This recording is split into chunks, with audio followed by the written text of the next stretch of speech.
আচ্ছা, ফার্স্টে functional currency. গত সেশনে আমরা আলোচনা করেছিলাম ফাংশনাল কারেন্সিটা কি। একটা কোম্পানির মেজর ইকোনমিক্স ট্রানজ্যাকশন যে কারেন্সিতে হয়ে থাকে, রাইট, বা ইকোনমিক্স এনভায়রনমেন্ট যে কারেন্সিতে অপারেট হয়, সেটাকে ফাংশনাল কারেন্সি বলে। আমরা গত সেশনে যেমন আমি এক্সাম্পল দিয়েছিলাম, একটা 100% এক্সপোর্ট ওরিয়েন্টেড কোম্পানি, তার অলমোস্ট সব সেলই হয় ইউএসডি বা ফরেন কারেন্সিতে। ধরলাম ইউএসডিতে হয়। আবার সে যে র মেটেরিয়াল পারচেস করে বা ইম্পোর্ট করে সেগুলো কিন্তু মোরলেস অধিকাংশ ট্রানজেকশনই ইউএসডিতে হয়। তাহলে ওই কোম্পানির ফাংশনাল কারেন্সি কি হবে? ইউএসডি। কিন্তু ওই কোম্পানি তার যে রেকর্ড রাখতেছে, তার সিস্টেমে যে রেকর্ড রাখছে, সেটা কিন্তু সে ইউএসডিতে রাখে না, সেটা বিডিটিতে রাখে, রাইট। এবং তার ফাইন্যান্সিয়াল স্টেটমেন্ট যেটা প্রিপেয়ার করছে সেটাও বিডিটিতে করছে। তাহলে তার প্রেজেন্টেশন কারেন্সি হচ্ছে হলো BDT, but functional currency USD. Clear? তা এটা নিয়ে আমার মনে হয় সবাই এটা বুঝতে পারছেন। গত সেশনটা জাস্ট আমি একটু রিক্যাপ করতেছি। এরপর এই ফাংশনাল কারেন্সি আইডেন্টিফিকেশনের জন্য কিছু ইন্ডিকেটর আছে। These are not very important. আমি এটাকে খুব বেশি গুরুত্ব দিব না, কারণ আপনারা এই এক্সাম্পলের মাধ্যমে টের পেয়েছেন যে ফাংশনাল কারেন্সি কিভাবে ফাইন্ড আউট করতে হয়, রাইট। প্রাইমারি কিছু ইন্ডিকেটর আছে, সেকেন্ডারি ইন্ডিকেটর আছে। প্রাইমারি ইন্ডিকেটর যেরকম সেলস, মেজর সেলস যে কারেন্সিতে হয়, বা র মেটেরিয়াল প্রকিউরমেন্ট যে কারেন্টিতে হয়, যে কারেন্সিতে হয়, বা আপনার কম্পিটিটিভ ফোর্স গুলা, যেমন রেগুলেটরি এনভায়রনমেন্ট যে কারেন্সিতে আছে, রাইট। ওইগুলোকে প্রাইমারি ইন্ডিকেটর হিসাবে ধরা হয় ফাংশনাল কারেন্সি আইডেন্টিফিকেশনের জন্য। সেকেন্ডারি ইন্ডিকেটর কি? যেমন আপনার ফাইন্যান্সিং অ্যাক্টিভিটিস যে কারেন্সিতে হয়, যেমন লোন বা শেয়ার ইস্যু, কারেক্ট। আবার receive payment, major receive payment যে কারেন্সিতে হয়, সেটাকেও আপনার সেকেন্ডারি ইন্ডিকেটর হিসাবে কনসিডার করা হয়। তা এটা এত বেশি ইম্পর্টেন্ট না যে ফাংশনাল কারেন্সি কোনটা আর প্রেজেন্টেশনাল কারেন্সি কোনটা, এটা খুঁজে পেতে আপনাদের সমস্যা হওয়ার কথা না। এখন আসেন যে বিষয়টা অত্যন্ত গুরুত্বপূর্ণ, ফরেন কারেন্সি ট্রান্সলেশন। এটা দুই ধরনের ফরেন কারেন্সি ট্রান্সলেশন আছে। মানে ফরেন কারেন্সির যে গেইন লস, রাইট, দুই ধরনের হয়। কেউ বলতে পারবেন এই দুই দুই প্রকার কি? একটা এন্টিটির ফরেন কারেন্সি গেইন লস দুই প্রকারের হতে পারে। স্যার একটা হলো এক্সচেঞ্জ এক্সচেঞ্জ রেট, আর হলো ট্রান্সলেটর। আর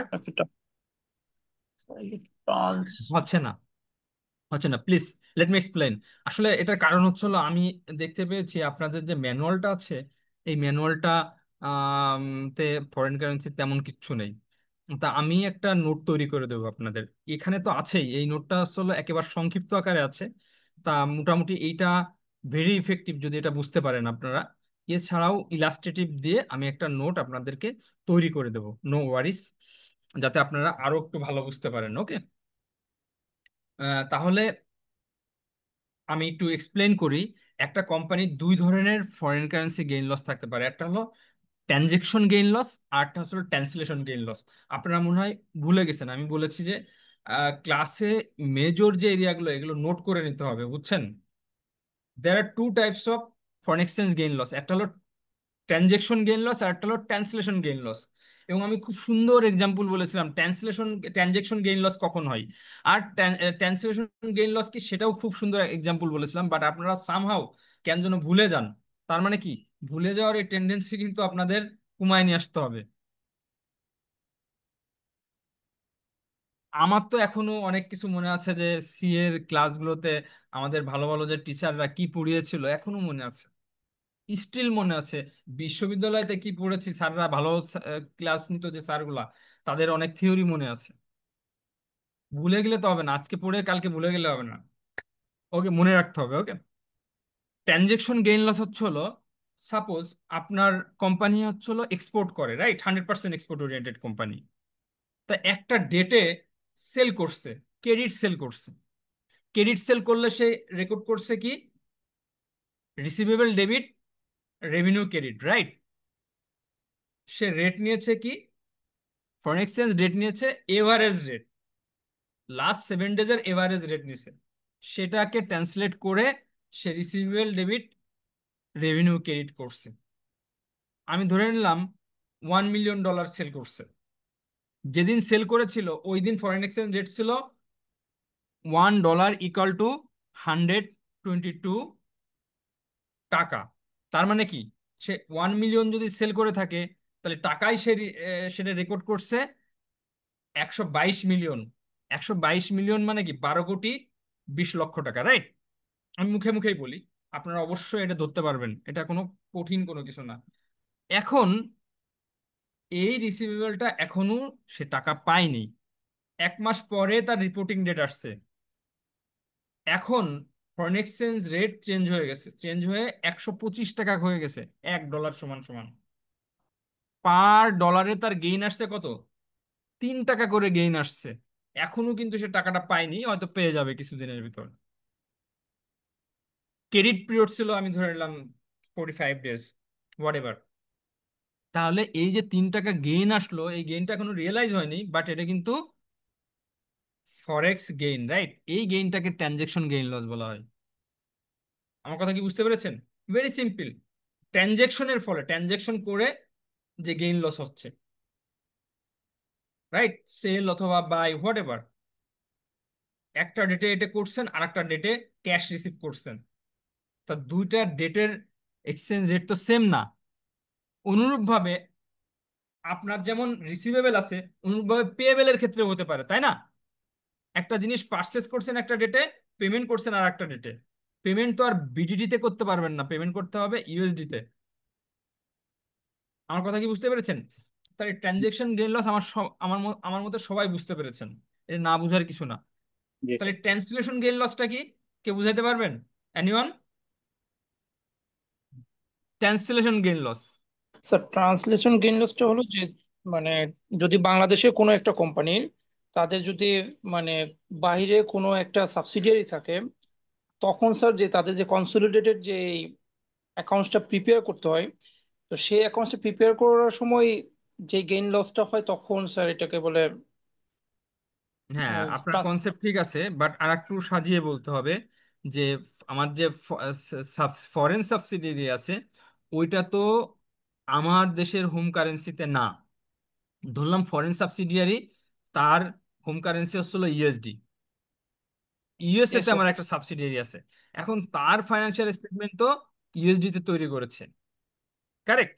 তাহলে গত বছর ইউএসডির একটা রেট ছিল, আর এই বছর হচ্ছে হলো এই রেট তো সেম থাকবে না। তাহলে আমি কি করতেছি, তার ফাইন্যান্সিয়াল স্টেটমেন্টটা কিন্তু ট্রান্সলেট করে বাংলা টাকায় নিয়ে আসতেছি, রাইট? বিডিতে নিয়ে আসছি। Yes, তাহলে sir. ফাইন্যান্সিয়াল স্টেটমেন্ট ট্রান্সলেশনের ফলে যে গেইন লস হবে, সেটাকে বলা হয় ট্রান্সলেশন গেইন লস। এবং এটা বুঝতে তো পেরেছেন? রিপোর্টিং ডেটে করা, ট্রান্সলেশন তো রিপোর্টিং ডেটে করা হয় না? হুম, রাইট, রিপোর্টিং ডেটে করা হবে। তাহলে ট্রান্সলেশন গেইন লস এইটা কিন্তু একটা OCI item, other comprehensive income item, right? তাহলে foreign currency translation gain loss, it's a OCI. মনে থাকবে? এখন জি আসেন স্যার। আমরা আমাদের শিটে আসি। আর ট্রানজাকশন যেটা, সেটা হলো পিএল এ যাবে। সেটা সবসময় পিএনএল এ যাবে এরকম না, হোল্ড অন। সবসময় যে পিএনএল যাবে, নট নেসেসারি। এই জন্য তো আমাকে বুঝতে হবে। আপনাদের অনেকবার বলছি যে মানে মানে কি পয়েন্টগুলো কিন্তু আপনাকে বুঝতে হবে, না বুঝে তাহলে আপনি কিভাবে অ্যাকাউন্টিং করবেন? গত সেশনে কিন্তু এগুলা আমি হয়তো ভুলে গেছি আপনাদের এই ডকুমেন্টগুলো দিতে। আপনাদের একজন মেইল করা উচিত ছিল, রাইট, যে স্যার আমরা পাইনি, তাহলে আমি সাথে সাথে পাঠিয়ে দিতাম। Okay, first we are talking about transaction gain loss, right? Reporting foreign currency transaction, right? তাহলে ফার্স্টে আমাকে চিন্তা করতে হবে কোন ক্ষেত্রে আমি কোন রেট ইউজ করব। এটা একটা ইম্পর্টেন্ট বিষয় না? ইনকাম এক্সপেন্সের ক্ষেত্রে কোন রেট ইউজ করব, অ্যাসেট লাইবিলিটির ক্ষেত্রে ইনিশিয়ালি কোন রেট ইউজ করব, সাবসিকুয়েন্টলি কোন রেট ইউজ করব। তাহলে রেট ইজ ভেরি ইম্পর্টেন্ট, কারণ আপনার বিভিন্ন রেটের রেট থাকবে, তাই না? একটা অ্যাসেট প্রকিউরমেন্ট করছেন, সেই রেট থাকবে।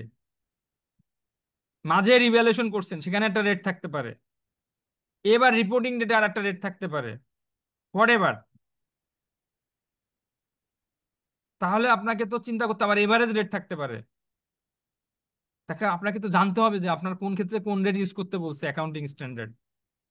ইট is very clear and concise. Income and এক্সপেন্সের ক্ষেত্রে আমরা এভারেজ রেট রেট ইউজ করব, that is close to actual rate, right? এটা কেন এভারেজ রেট ইউজ করব? কারণ যদি নাম্বার অফ ট্রানজেকশন প্রতিদিন অনেক ট্রানজেকশন হয়, সে ফর এক্সাম্পল প্রতিদিন হান্ড্রেডস অফ ট্রানজেকশন হচ্ছে, তাহলে কি আপনি প্রত্যেক ট্রানজেকশনের জন্য আলাদা আলাদা এভাবে করে সিস্টেমে ফরেন এক্সচেঞ্জ রেট দিতে পারবেন? Is possible? না স্যার। এটা তো কম কাম্বারসাম হয়ে যাবে। এই জন্য এক্ষেত্রে কি বলছে যে একটা এভারেজ রেট দেন আপনি।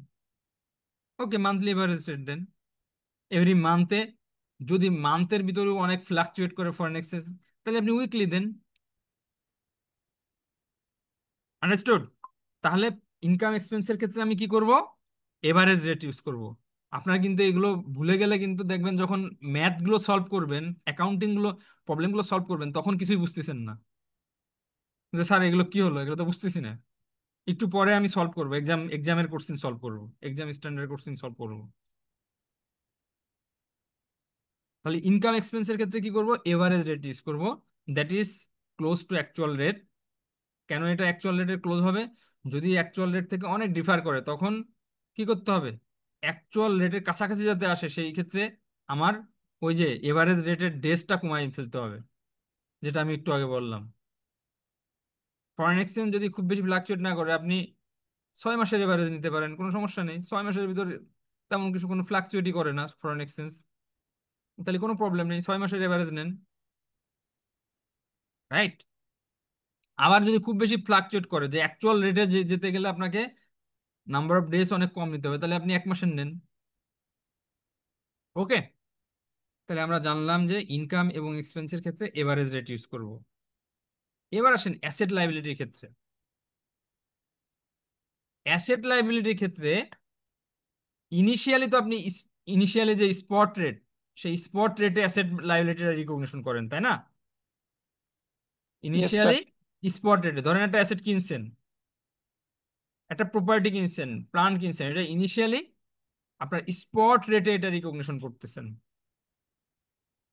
রাইট? এখন আসেন সাবসিকুয়েন্টলি এটা কিভাবে রিকগনিশন করবেন, that is very important. Subsequent recognition, এইটা ডিপেন্ড করবে এটা কি মনিটারি আইটেম না নন মনিটারি আইটেম, এটার উপর। Note it down, monetary item হলে ক্লোজিং রেট হবে, নন মনিটারি আইটেম হলে হিস্টোরিক্যাল রেট হবে। এটা কিন্তু সাবসিকুয়েন্ট রিকগনিশনের কথা বলছি। এখন আপনাকে তাহলে জানতে হবে মনিটারি আইটেম কি নন মনিটারি আইটেম কি, তাই না? অনেকের ধারণা মনিটারি আইটেম হচ্ছে হলো যেগুলো current, current asset, current liability, আর যেগুলো নন কারেন্ট সেগুলো হচ্ছে নন মনিটারি, অনেকেরই ধারণা। কিন্তু আসলে কি তাই? Definitely no.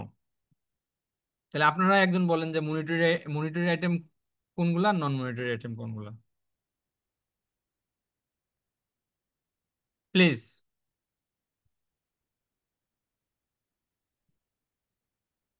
এনিওয়ান? মানে মনিটরিং আইটেম তো হলো সাধারণত যেটা আহ, যেটা আমরা ইয়ে করে মার্কেট ভ্যালু বা এনআরবি মাধ্যমে বা আর্মড প্রাইসের মাধ্যমে জানা যায়, ঠিক আছে? সেটা তো আছে। আর নন কিছুই হয়নি। মনিটরিংটা হলো, নন না হচ্ছে মনিটরিং না, হচ্ছে না, হচ্ছে না আপনার, হচ্ছে না না। প্লিজ আচ্ছা ঠিক হচ্ছে না। আছে। না না না, অন্য অন্য একজন প্লিজ।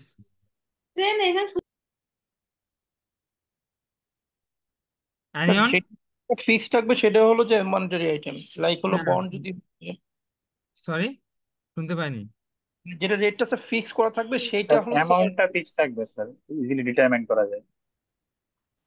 আমি বুঝতে পেরেছি, আপনারা বুঝতে পারছেন, বাট বুঝাইতে পারতেছেন না ভালো করে। মনিটরি আইটেমটা হচ্ছিল যেখানে ফিক্সড এবং ডিটারমিনেবল নাম্বার অফ কারেন্সি পাবেন। একজন বলছেন অ্যামাউন্টটা ফিক্সড, রাইট। অনেক ক্ষেত্রে তাই, যে ওকে আপনি কোনো একটা পার্টির কাছে $1 লক্ষ পাবেন, সে তো আপনাকে $1 লক্ষ দেবে, এটা তো চেঞ্জ হওয়ার কোনো সম্ভাবনা নেই। আবার আপনি ফরেন কারেন্সিতে একটা শেয়ার কিনছেন দেশের বাইরের নাসডাক থেকে, আপনি গুগলের শেয়ার কিনছেন বা ফেসবুকের শেয়ার কিনছেন শেয়ার মার্কেট থেকে, ওইটা কি ফিক্সড, আপনি ধরেন ফিক্সড ফিক্সড এবং ডিটারমিনেবল কারেন্সি পাবেন? ডেফিনেটলি না। আমি ধরে নিলাম আপনি 1 লাখ, 1 লাখ টাকা, $1 লাখ শেয়ার কিনছেন। এই শেয়ারের প্রাইস কি প্রতিদিন ফ্লাকচুয়েট করতেছে। তার মানে কি এটা, this is not monetary item, এখানে ফিক্সড এবং ডিটারমিনেবল নাম্বার অফ কারেন্সি পাচ্ছেন না। তাহলে সেটা কি হয়ে যাবে? নন মনিটারি নন আইটেম হয়ে যাবে। Monetary.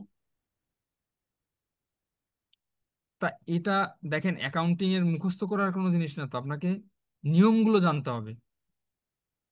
Theory is very important. আপনার এগুলো, এই নিয়ম যদি আমি না জানি তাহলে আমি অ্যাকাউন্টিং করবো কিভাবে? ওকে, তাহলে আমি রেটের ক্ষেত্রে আমি জানলাম যে মনিটারি আইটেমের ক্ষেত্রে কি হবে আর নন মনিটারি আইটেমের ক্ষেত্রে কি হবে। মনিটারি আইটেমের ক্ষেত্রে ক্লোজিং রেট, নন মনিটারি ক্ষেত্রে হিস্টোরিক্যাল রেট।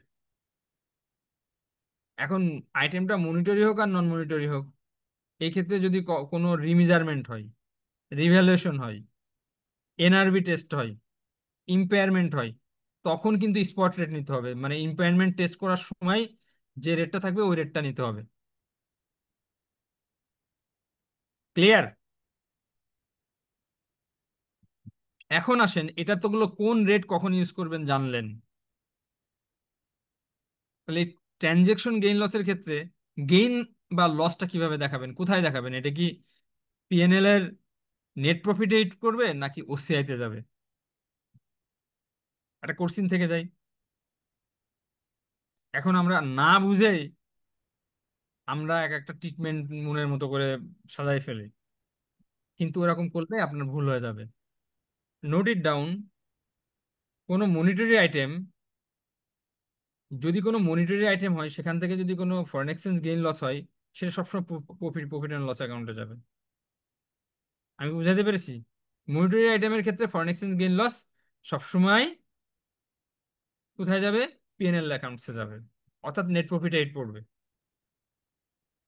ফর এক্সাম্পল, যেমন রিসিভেবল, একটু আগে আমরা একটা এক্সাম্পল দিলাম তাই না, যে রিসিভেবল এর ক্ষেত্রে অথবা পেয়েবল এর ক্ষেত্রে, এগুলো মনিটারি আইটেম, এখানে যে ফরেন এক্সচেঞ্জ গেইন লস সেটা সবসময় পিএনএল এ যাবে। রাইট? আবার ধরেন আপনি কোন একটা বন্ডে ইনভেস্ট করছেন, তাহলে এই বন্ডে ইনভেস্ট করছেন, এখন ফরেন এক্সচেঞ্জ গেইন লস আসছে এখান থেকে। এখন বন্ডটাকে ক্লাসিফাই করছেন ফেয়ার ভ্যালু থ্রু ওসিআই দিয়ে। একটু চিন্তা করে দেখেন, আছে না? আইফারএস 9 পড়ছেন না? অবশ্যই পড়ছেন। ফেয়ার ভ্যালু থ্রু ওসিআই দিয়ে ক্লাসিফাই করছেন, কিন্তু আইটেমটা কিন্তু মনিটারি আইটেম বন্ড, কারণ বন্ড থেকে কত ইন্টারেস্ট পাবেন এটা নির্ধারিত।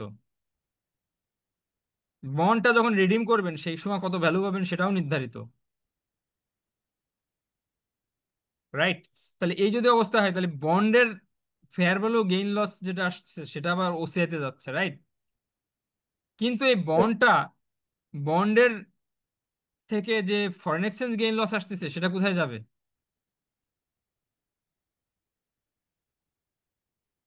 বন্ড থেকে একটা ফরেন এক্সচেঞ্জ গেইন লস আসবে না? Yes sir. জি স্যার। হ্যাঁ, তাহলে সেই ফরেন এক্সচেঞ্জ গেইন লসটা কোথায় যাবে? স্যার পিএনএ যাবে। অফকোর্স, কারণ বন্ড হচ্ছে মনিটারি আইটেম। Yes sir. বুঝতে পেরেছেন? তাহলে এই ধরনের জি কমপ্লেক্স স্যার। সিচুয়েশন যদি আপনাকে দেয়, আপনাকে তো মোকাবেলা করতে হবে, সেটা তো বুঝতে হবে।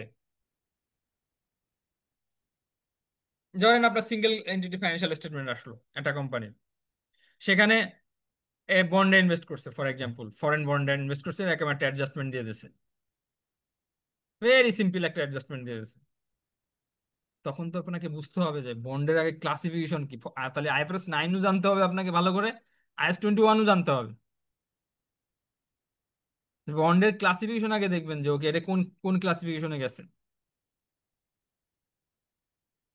যদি এটা অ্যামোর্টাইজ কস্ট মেথডে করেন তাহলে তো ভেরি সিম্পল, অ্যামোর্টাইজ কস্ট মেথড মানে এখানে কোনো ওসিআই কোনো ই নাই, তাই না? এখানে অ্যামোর্টাইজ কস্ট মেথডে আপনার ক্যারিং অ্যামাউন্টটা দেখাবেন, ইফেক্টিভ ইন্টারেস্ট রেটে ইন্টারেস্ট ইনকাম অ্যাক্রু করবেন, সেটা পিএনএল এ দেখাবে। Interest income very simple. Foreign এক্সচেঞ্জে গেইন লস হবে, পিএনএল এ দেখাবেন, দ্যাটস অল, হয়ে গেল। কিন্তু যদি এরকম হয় যে বন্ডটা ফেয়ার ভ্যালু থ্রু ওসিআই দিয়ে ক্লাসিফাই করতে হচ্ছে, তখন ফরেন এক্সচেঞ্জ গেইন লসে কিন্তু চলে যাচ্ছে হচ্ছে হলো পিএনএল এ। বাট বন্ডের থেকে যে ফেয়ার ভ্যালু গেইন লস, সেটা কিন্তু পিএনএল এ যাবে না, সেটা কোথায় যাবে? ওসিআই তে যাবে। তাহলে একটা জিনিস দুইটা ভাগে ভাগ হয়ে যাচ্ছে। ক্লিয়ার?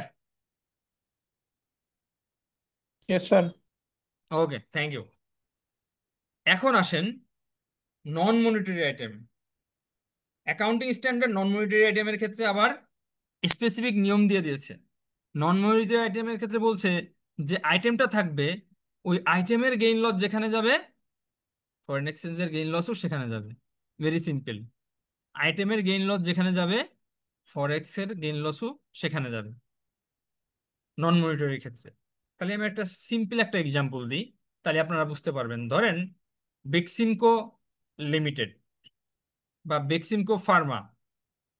বেক্সিমকো ফার্মার বাইরে অনেক ইনভেস্টমেন্ট আছে আপনারা জানেন, বা বেক্সিমকো গ্রুপের। তো সে দেশের বাইরের শেয়ারে ইনভেস্ট করছে,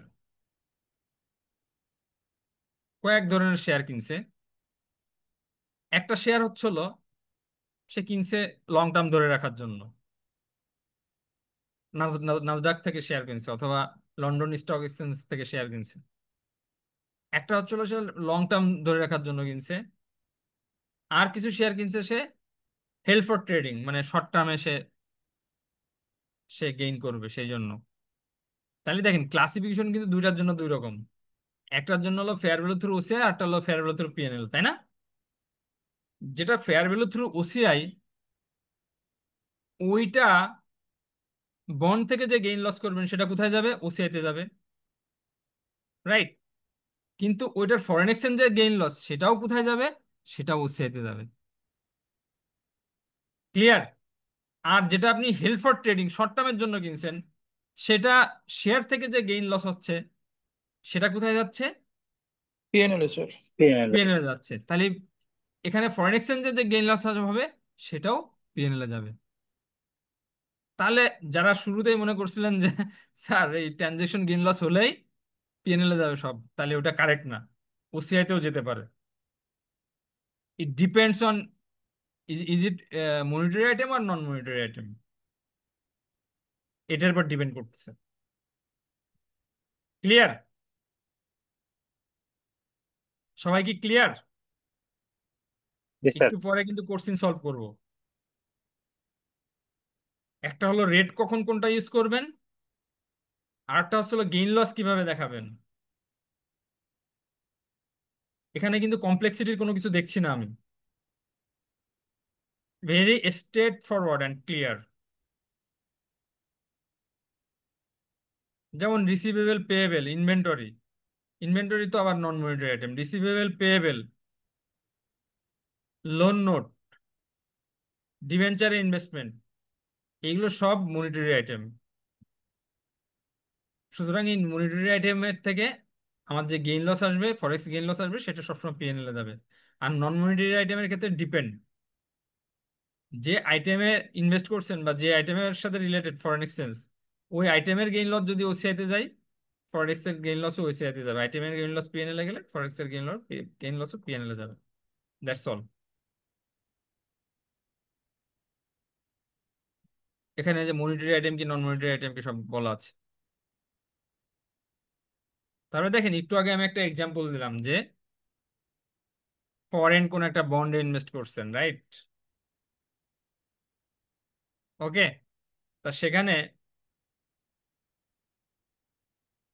আইটেমের গেইন লস আইটেমের গেইন লস উৎসাহিত যেতে পারে, বাট ফরেন এক্সচেঞ্জের গেইন লস পিএনএল এ যাবে, রাইট? এরকম হতে পারে, সেটা এক্সাম্পল দেয়া আছে। এখন আসেন, this is very important, translation gain loss. You have to have clear and concise understanding of translation gain loss. This is very important. Even আপনার কনসোলিডেশনে গতবার আসছে। তাই না? এটা অনেক ইম্পর্টেন্ট যে ট্রান্সলেশন গেইন লস আপনি কিভাবে রেকর্ড করবেন। ওকে, আচ্ছা, প্রথমত ট্রান্সলেশন গেইন লসের ক্ষেত্রে আপনি কোথায় কোন রেট ইউজ করবেন, কোন ক্ষেত্রে কোন রেট ইউজ করবেন। Note it down. অ্যাসেট লাইবিলিটির ক্ষেত্রে সবসময় ক্লোজিং রেট। ক্লিয়ার? ইনকাম এক্সপেন্সের ক্ষেত্রে average rate close to actual rate. তাহলে অ্যাসেট লাইবিলিটির ক্ষেত্রে আমরা জানলাম ক্লোজিং রেট ইউজ করতে হবে, আর ইনকাম এক্সপেন্সের ক্ষেত্রে এভারেজ রেট ইউজ করতে হবে। রাইট? ট্রান্সলেশনের ক্ষেত্রে কিন্তু ট্রানজেকশনের ক্ষেত্রে অ্যাসেট লাইবিলিটির ক্ষেত্রে আবার মনিটারি নন মনিটারি আইটেম দিয়েছিল, তাই না? মনিটারি হলে ক্লোজিং, নন মনিটারি হলে হিস্টোরিক্যাল। রাইট? কিন্তু জি এখানে স্যার। তা দেয়নি, এখানে সরাসরি ক্লোজিং রেট বলে দিয়েছে। ক্লিয়ার? তাহলে কোন ক্ষেত্রে কোন রেট ইউজ করবেন আপনি এটা কিন্তু জেনে গেলেন। আর ইকুইটির ক্ষেত্রে এই ক্ষেত্রেও ক্লোজিং রেট ইউজ করতে হবে, যেহেতু এটা ব্যালেন্স শিটের একটা আইটেম। এখন আসেন যে ফরেন এক্সচেঞ্জ গেইন লস হবে, যে ট্রান্সলেশন গেইন লস হবে, এটা কোথায় দেখাবো আমরা? ওসিআই তে দেখাবো, আদার অবশ্যই। Comprehensive income. এবং ইকুইটির ভিতরে একটা সেপারেট কলাম থাকবে, share capital, retained earnings, reserve, যেরকম কলাম এরকম একটা কলাম থাকবে foreign exchange translation gain loss. বুঝতে পেরেছেন? Foreign exchange translation gain loss নামে আলাদা একটা কলাম থাকবে স্টেটমেন্ট অফ চেঞ্জ ইন ইকুইটিতে। ক্লিয়ার? Yes sir. ওকে, এখন যে জিনিসটা খুব ইম্পর্টেন্ট আপনাদেরকে শিখানো, সেটা হলো কনসোলিডেশনের ক্ষেত্রে আপনারা কি করবেন। So let me go back the excel sheet. এই যে কনসোলিডেটেড এফএস এর ক্ষেত্রে কি করব, রাইট?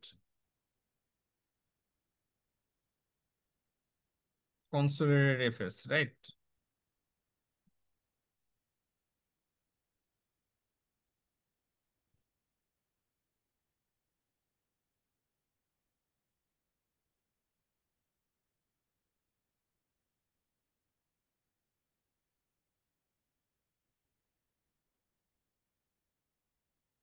কনসোলিডেটেড ফাইন্যান্সিয়াল স্টেটমেন্টের ক্ষেত্রে ফরেন এক্সচেঞ্জ গেইন লস কিভাবে বের করব। যেমন আমি ধরে নিলাম প্যারেন্ট হচ্ছিল, প্যারেন্টের currency, parent P company, right? P প্যারেন্টের কারেন্সি হচ্ছিল বিইটি। সাবসিডিয়ারির কারেন্সি, সাবসিডিয়ারি কারেন্সি, সাবসিডিয়ারিকে এস ধরলাম, ইউএসডি, রাইট? এরকম যদি থাকে, প্যারেন্ট যখন সাবসিডিয়ারিকে কিনবে ওই পয়েন্টে তো আপনাকে গুডউইল ক্যালকুলেট করতে হবে, তাই না? আপনাদের কি মনে আছে কনসোলিডেশনে গুডউইল কিভাবে ক্যালকুলেট করতে হয়, একজন বলেন তো? ভেরি সিম্পল, ফর্মুলাটা বলেন। কনসিডারেশন প্লাস এনসিআই মাইনাস হচ্ছে আপনার minus, net asset. Net asset. আমি আপনার অ্যান্সারটা পুরোপুরি কারেক্ট ধরে নিতে পারছি না, যদিও আপনি কারেক্ট আছেন, আর একটু স্পেসিফিক ভাবে বলতে হবে। এটা হলো স্যার যে টাকা দিয়ে এই একটা কোম্পানি পারচেস করা হলো, সেখান থেকে স্যার অ্যাসেট ভ্যালু বাদ দেওয়ার পরে যেটা অতিরিক্ত টাকা পে করছে সেটাই স্যার গুডউইল হিসাবে থাকবে।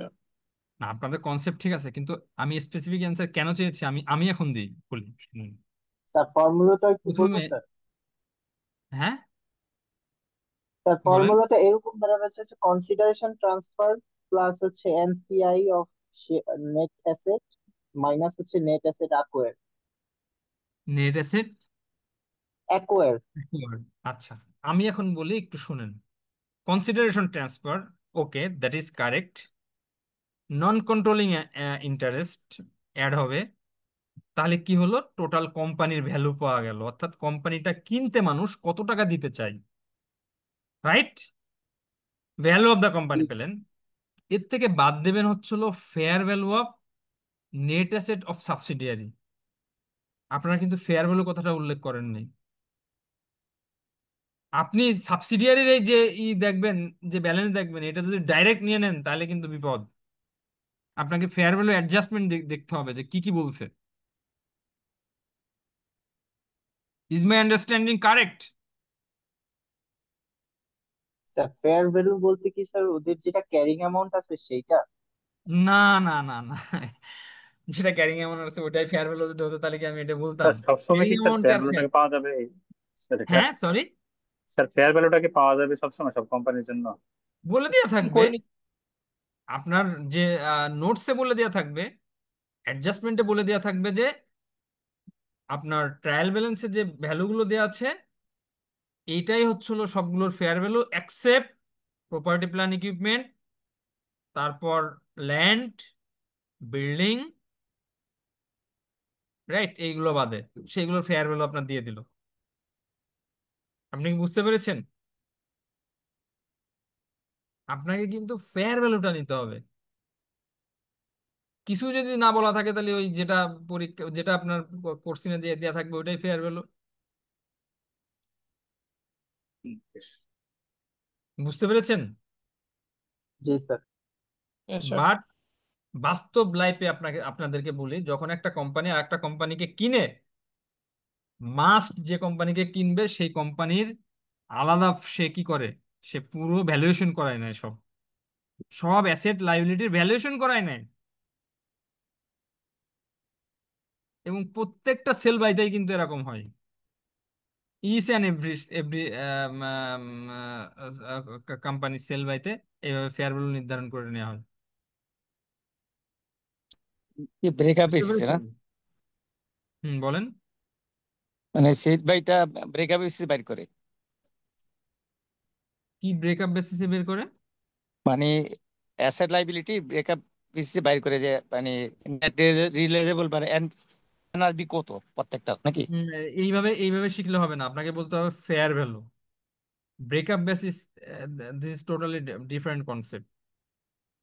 Breakup basis means if the company will be wounded up in the coming year, then the company shall prepare its financial statement on non-going concern basis.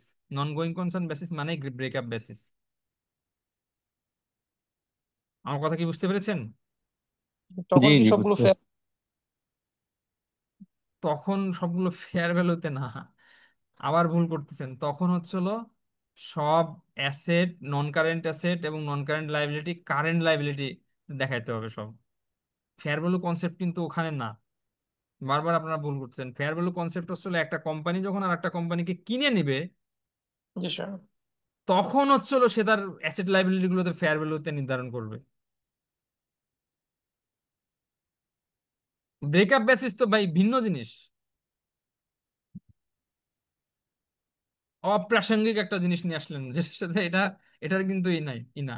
Breakup basis হচ্ছিল যখন একটা company wind up হয়ে যাবে, মানে winding আপে চলে যাবে, যে সামনের বছরে সে ডিসকন্টিনিউ করতেছে, তখন ওই যে নন কারেন্ট যে অ্যাসেট আছে এবং নন কারেন্ট যে লাইবিলিটি আছে এইগুলাকে কি করতে হবে, সব কারেন্ট অ্যাসেট কারেন্ট লাইবিলিটি হিসাবে কনসিডার করতে হবে। ক্লিয়ার? Yes sir. জি ক্লিয়ার। Okay, okay. এখন আমি যে জিনিসগুলো আপনাদের শিখাবো আপনারা একটু দেখেন আপনাদের লাস্ট ইয়ারের যে কনসলিডেশন আসছে সেখানে এইভাবে আপনার সাবসিডিয়ারি কারেন্সি কিন্তু ওই বাংলা টাকায় ছিল না, ফরেন কারেন্সিতে ছিল। ফরেন কারেন্সিতে যদি আপনার থাকে সাবসিডিয়ারি কারেন্সি তখন আপনাকে কি করতে হবে? IS-21 সম্পর্কে যদি খুব ভালো ধারণা না থাকে আপনি এই কনসলিডেশন কখনোই অ্যান্সার করতে পারবেন? নেভার অ্যান্ড এভার, তাই না? কিন্তু আপনার বইতে কিছু আছে IS-21, তেমন কিচ্ছু নাই।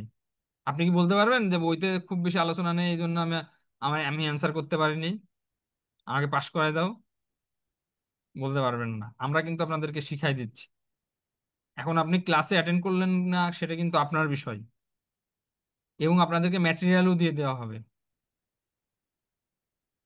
আবার ভাবেন না যে কোর্সিন আমরা করি, কোর্সিন কিন্তু ডিফারেন্ট বডি থাকে, রাইট? ওকে, লেট আস সি। তাহলে যখন প্যারেন্ট সাবসিডিয়ারিকে কিনবে, তখন এই কিনার মুহূর্তটাকে বলা হয় আসলে বিজনেস কম্বিনেশন, তাই না?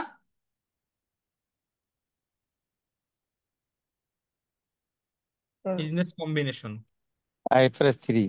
রাইট। কেনার মুহূর্তটাকে বলা হয় বিজনেস কম্বিনেশন, যেটা আইএফআরএস 3-তে সবকিছু আছে, যে বিজনেস কম্বিনেশন পয়েন্টে কি কি জিনিস হবে। বিজনেস কম্বিনেশন পয়েন্টে প্যারেন্ট সাবসিডিয়ারিকে যে ডেটে কিনতেছে, আমি ধরলাম এটা 1 জুলাই 2024-এ কিনছে, তাহলে এই ডেটটা আসলে বিজনেস কম্বিনেশন, প্যারেন্ট সাবসিডিয়ারিকে কিনছে। এই ডেটে আপনাকে কি করতে হবে? গুডউইল ক্যালকুলেট করতে হবে, রাইট? এনসিআই ক্যালকুলেট করতে হবে। এই ডেটে আপনাকে সবকিছুর এই সাবসিডিয়ারি, এই যে এস এর, এই এস এর যত অ্যাসেট আছে বা নেট অ্যাসেট, নেট অ্যাসেটটাকে ফেয়ার ভ্যালুতে, ফেয়ার ভ্যালুতে ভ্যালুয়েশন করাতে হবে, রাইট? অর্থাৎ অ্যাসেট এবং লাইবিলিটি এই ডেটেই কিন্তু ফেয়ার ভ্যালুতে ভ্যালুয়েশন করতে হবে। এবং আপনি যে গুডউইল ক্যালকুলেট করবেন, সেখানে যে নেট অ্যাসেটটা নেবেন সাবসিডিয়ারির, এটা সাবসিডিয়ারির এই নেট অ্যাসেটটা কিন্তু ফেয়ার ভ্যালুতে হতে হবে অবশ্যই, রাইট? অর্থাৎ বুক ভ্যালু যেটা আছে সেটাতে সেটাতে কিন্তু হবে না। তা বুক ভ্যালু কি, ফেয়ার ভ্যালু কি? ফেয়ার ভ্যালুটা তো আমি বুঝাইলাম যে এই মুহূর্তে অ্যাসেট গুলো বিক্রি করে দিলে যে টাকা পাওয়া যাবে, লাইবিলিটি গুলো সেটেল করে দিতে যে টাকা খরচ হবে, সেটাই আসলে অ্যাসেট লাইবিলিটির ফেয়ার ভ্যালু। আর বুক ভ্যালু কি, এটা তো জানেন, সাবসিডিয়ারি তার ফাইন্যান্সিয়াল স্টেটমেন্ট তৈরি করছে যে ভ্যালুতে, সেটাই বুক ভ্যালু। বুঝতে পেরেছেন? Yes sir. এখন আপনি কোর্সিং করতে পারেন, স্যার এই যে গুডউইল ক্যালকুলেট করব কোন কারেন্সিতে করব? Goat this point? This very important. G sir. Note it down. Goodwill calculate করতে হবে আপনার সাবসিডিয়ারি কারেন্সিতে।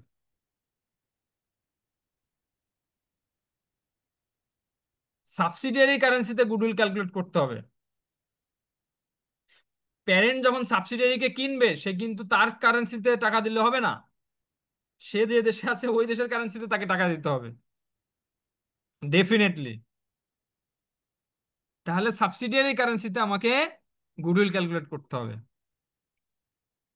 সাবসিডিয়ারি কারেন্সিতে, এস এর কারেন্সিতে ক্যালকুলেট করতে হবে, এস এর কারেন্সি, এস এর কারেন্সিতে ক্যালকুলেট করে কি করতে হবে?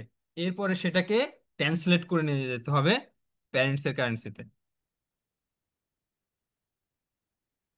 বুঝাইতে পেরেছি আমি? তাহলে কনসিডারেশন ট্রান্সফার, এটা কি হবে? সাবসিডিয়ারি কারেন্সিতে হবে। নন কন্ট্রোলিং ইন্টারেস্ট সাবসিডিয়ারি কারেন্সিতে হবে। এরপরে লেস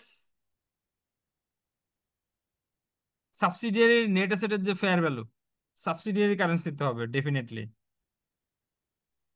তারপরে গুডউইল বেড়ে গেল, এই গুডউইলটাকে আপনি ট্রান্সলেট করবেন প্যারেন্টস এর কারেন্সিতে।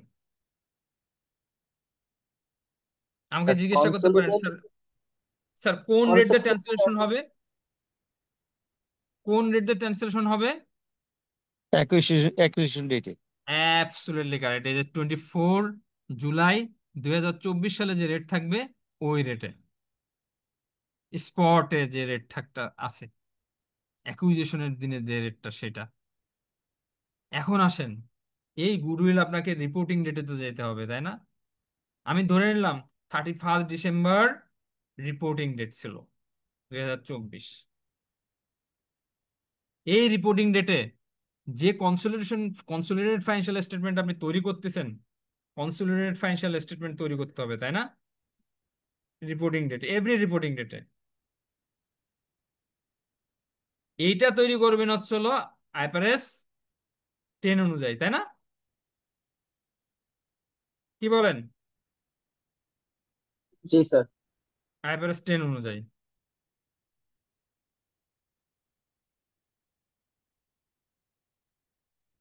রাইট?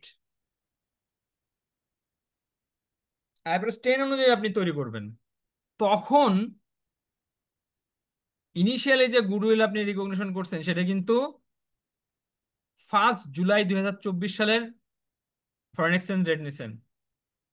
সাবসিকুয়েন্টলি যখন গুডউইল রিকগনিশন করবেন তখন কিন্তু এই যে ক্লোজিং যে রেট সেই রেট আপনাকে ইউজ করে গুডউইল রিকগনিশন করতে হবে। Goat this point? কারণ গুডউইল কিন্তু আপনার এই 31 ডিসেম্বর আবার ক্যালকুলেট করতে হবে কি সাবসিডিয়ারি কারেন্সিতে, রাইট? সাবসিডিয়ারি কারেন্সিতে ক্যালকুলেট করে আপনাকে কি করতে হবে, প্যারেন্টসের কারেন্সিতে নিয়ে যেতে হবে। তখন কিন্তু এই ক্লোজিং রেট আপনাকে ইউজ করতে হবে। তাহলে এই দুইটা রেটের ভিতর ডেফিনেটলি ডিফারেন্স থাকবে। এই ডিফারেন্সটা কিন্তু ক্যান্সেলেশন গেইন লস, রাইট? তাহলে এই ডিফারেন্সটা কোথায় যাবে? ওসিআই তে। ওসিআই তে চলে যাবে। Very simple. সেম ওয়েতে নন কন্ট্রোলিং ইন্টারেস্ট আপনাকে সেম ওয়েতে ক্যালকুলেট করতে হবে। এখানেও আপনার ট্রান্সলেশন গেইন লস আসবে। ক্লিয়ার?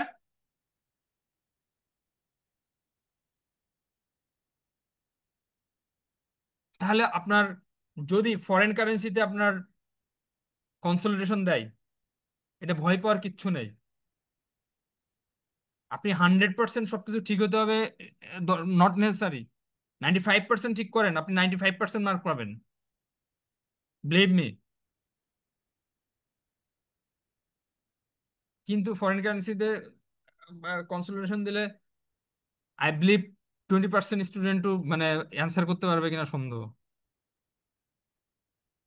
কারণ because of lack of knowledge, lack of understanding.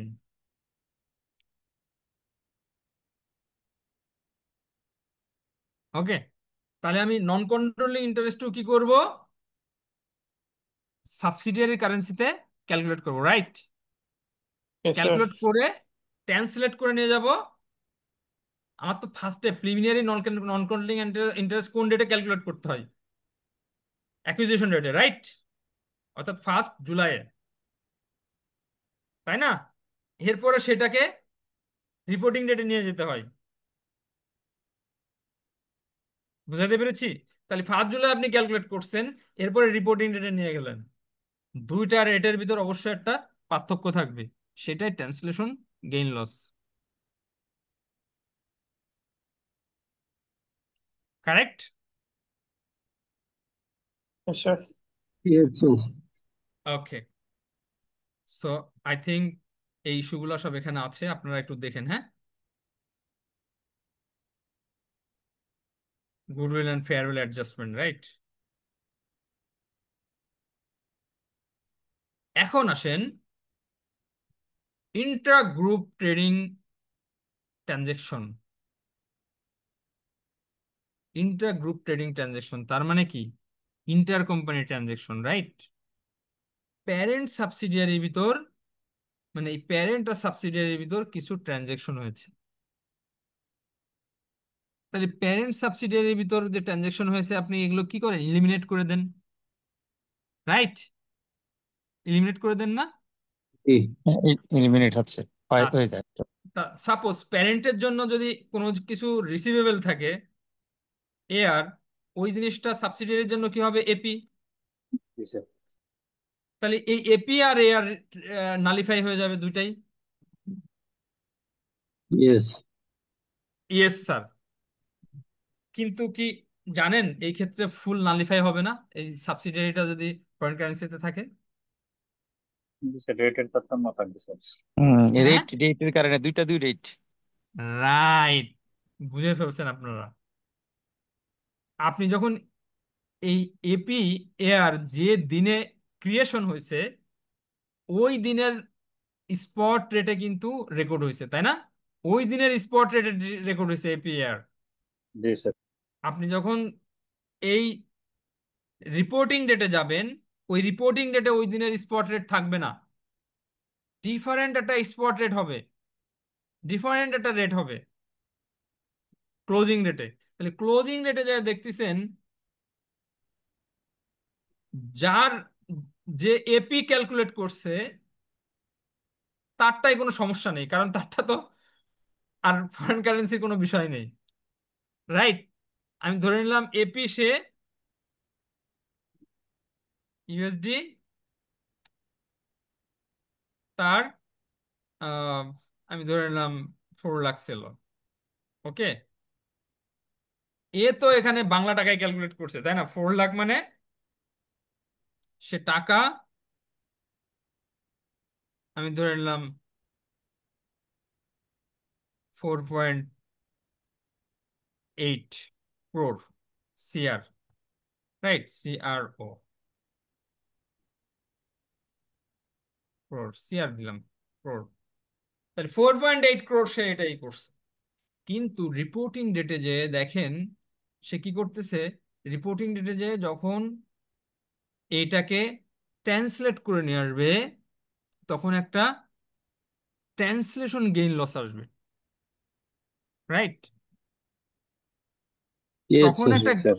Sorry translation না, ট্রানজেকশন গেইন লস আসবে। তখন একটা ট্রানজেকশন গেইন লস আসতেছে 4.8 ক্রোর। এইটা কিন্তু নালিফাই হয়ে যাবে, এই এপির বইতে এটাও নালিফাই হয়ে যাবে, কিন্তু যে ট্রানজেকশন গেইন লসটা সেটা থেকে যাবে। মজার ব্যাপার দেখছেন, ট্রানজেকশন গেইন লস প্যারেন্ট তার সেপারেট ফাইন্যান্সিয়াল স্টেটমেন্টে পিএনএল এ চার্জ করছে, তাই না? রাইট? জি পিএনএল এ স্যার। চার্জ করছেন, আরে ভাই কথা বলেন না জি কেন? স্যার। জি Yes, স্যার। sir. সাবসিডিয়ারি তো চার্জ করা লাগে নেই, সাবসিডিয়ারি তো এই ধরনের কোনো দরকারই নেই স্যার, ব্যাপার ও কোনো তো নাই, হ্যাঁ। দরকারই সাথে নেই, কারণ করছে। তার হুম। তার কারেন্সিতে হচ্ছিল ট্রানজেকশনটা হয়েছে, এই জন্য তার এটার প্রয়োজন নাই। কিন্তু প্যারেন্ট তাকে ট্রান্সলেট করে রেকগনিশন করতে হয়েছে, কারণ কারেন্সি ছিল হচ্ছিল ইউএসডি তে, ইউএসডি তে ট্রানজেকশন হয়েছে। রিপোর্টিং ডেটে এসে প্যারেন্টস কি করছে, তার সেপারেট ফাইন্যান্সিয়াল স্টেটমেন্টে গেইনও হতে পারে, লসও হতে পারে। এই গেইন লসটা পিএনএল থেকে সরে যাবে, সরে যে ওসিআইতে। ওসিআই তে চলে আসবে, কারণ তখন এটা কি হবে, ট্রান্সলেশন গেইন লস হয়ে যাবে। বুঝতে পেরেছেন যে আমি আমার সাবসিডিয়ারি ফাইন্যান্সিয়াল স্টেটমেন্টকে ট্রান্সলেট করে নিয়ে আসছি। এই $4 লাখ যখন ট্রান্সলেট করেছিলাম ইনিশিয়ালি রিকগনিশনের সময়, তখন একটা রেট ছিল স্পটে, আর এখন রিপোর্টিং ডেটে আর একটা রেট। দুই রেটের পার্থক্যের কারণে আমার গেইন লস আসছে। এই গেইন লসটা আমার ইন্টার কোম্পানি গেইন লস না, এটার ফরেন কারেন্সির সাথে গেইন লস, এই জন্য এই গেইন লসটা রিকগনিশন করতে হবে। বাট ইন্টার কোম্পানির যে রিসিভেবল পেয়েবল এটা নালিফাই হয়ে যাবে। আমার মনে হয় সবাই বুঝতে পারছেন। স্যার এটা কতটুকু স্যার প্র্যাকটিক্যাল স্যার? কতটুকু প্র্যাকটিক্যাল মানে? স্যার যখন আমরা স্যার রেকর্ড করছি স্যার, তখন তো স্যার অনেক ট্রানজাকশন থাকতে পারে স্যার। কি বললেন আপনি? এটা রেকর্ড করছেন অনেক ট্রানজেকশন, অনেক ট্রানজেকশনের সাথে এটা কিসের সম্পর্ক? ট্রানজেকশন হাজার রকম ট্রানজেকশন থাকুক, আপনার তো একটা রেট তো নির্ধারণ করছেন, রাইট? স্যার এক একটা ট্রানজাকশনে তো এক একটা রেট থাকতে পারে স্যার। এক এক ট্রানজেকশন কেন এক এক রেট থাকবে? আপনি যদি এটা স্যার সেল বাই হয়ে থাকে, আমাকে কথা বলতে দেন, আপনি যদি এটা সেল করেন, আপনার প্রোডাক্ট সেল করেন, রেভিনিউ আইটেম হয়, তখন আপনি এটা এভারেজ রেট নেবেন, সলভ হয়ে গেল। Okay sir. এভারেজ রেট নেবেন। তাছাড়া কনসলিডেশন তো দুইটা আলাদা সেপারেট ফাইন্যান্সিয়াল অ্যাফেয়ার্স হওয়ার পরে তারপর কনসলিডেশন হয়, হ্যাঁ, তাহলে সেখানে তো কোনো চ্যালেঞ্জ নাই। সেখানে তো কোনো চ্যালেঞ্জই নেই, আপনার তো সেখানে তো হাজারটা ট্রানজেকশন থাকবে না, একটাই থাকবে, একটা একটা ফিগার থাকবে একটা স্যার। একটাই ট্রানজেকশন থাকবে। আপনি এটা নিয়ে এত ওয়ারিড হচ্ছেন কেন? সেখানে তো একটা ট্রানজাকশন থাকবে, বলবে যে প্যারেন্ট সাবসিডিয়ারির কাছে এই রেটে সেল করছিল, স্যার তখন একটা স্পট একটা এক্সচেঞ্জ অ্যামাউন্ট রেট ছিল থাকবে এত, স্যার। রাইট? এবং এটা বের করে দেওয়া থাকবে, আপনার তো কোনো কিছু ক্যালকুলেটও করা লাগবে না। প্যারেন্টস এর সেপারেট ফাইন্যান্সিয়াল স্টেটমেন্টে যে গেইনটা দেখাইছে, ওই গেইনটা নালিফাই হয়ে যাবে পিএনএল থেকে। কনসোলিডেটেড পিএনএল যখন স্যার করবেন, ওটা বুঝতে পারছি তখন ওই স্যার। গেইনটা থাকবে না। ওই গেইনটা কোথায় চলে যাবে? ওসিআই তে চলে যাবে। দ্যাটস অল, হয়ে গেল। আপনার তো আলাদাভাবে ক্যালকুলেটও করা লাগবে না, ক্যালকুলেট করে দেওয়া থাকবে। না স্যার, আমি এক্সামের কথা বলতেছি না স্যার, এমনি প্র্যাকটিক্যাল লাইফের কথা আমি বলতেছিলাম। প্র্যাকটিক্যালটাও তো আপনাকে বললাম যে এভারেজ রেট নিতে হবে যদি আপনার অনেক ট্রানজেকশন হয়। জি আর স্যার, যদি থ্যাংক একটা ইউ স্যার। অ্যাসেট সেল করে থাকেন, সে ফর এক্সাম্পল আপনার একটা প্রপার্টি সেল করছেন, একটা মেশিনারি সেল করছেন, তাহলে ওই স্পট রেট হবে, জি যেটা স্যার। অ্যাকচুয়াল রেট সেটা হবে।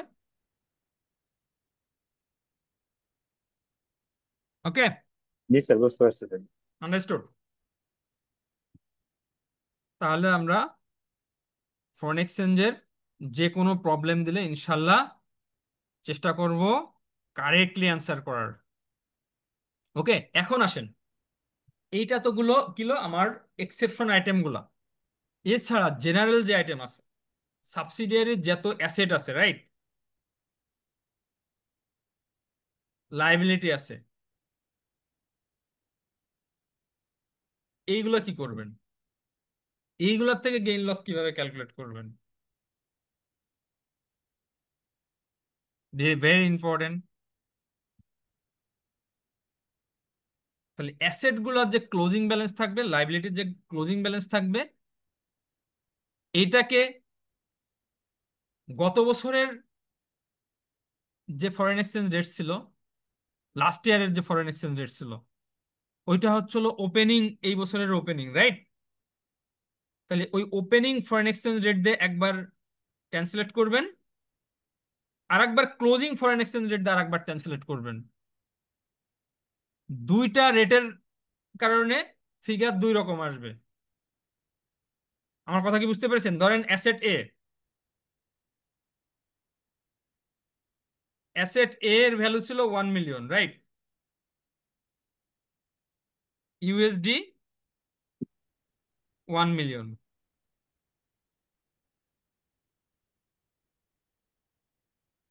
ওপেনিং ফরেন এক্সচেঞ্জ রেট ছিল ইউএসডি 1 টাকা সমান সমান 120 বিডিটি, টাকা 120। ক্লোজিং এ এটা হয়ে গেছে 125, রাইট? তখন আপনাকে কি করতে হবে? এখানে আপনি 120 মিলিয়ন রেকর্ড করছিলেন টাকা, রাইট, গত বছরের ফাইন্যান্সিয়াল স্টেটমেন্টে, রাইট, এই অ্যাসেট এর জন্য। আর এই বছরে সেটা আপনি রেকর্ড করবেন কত?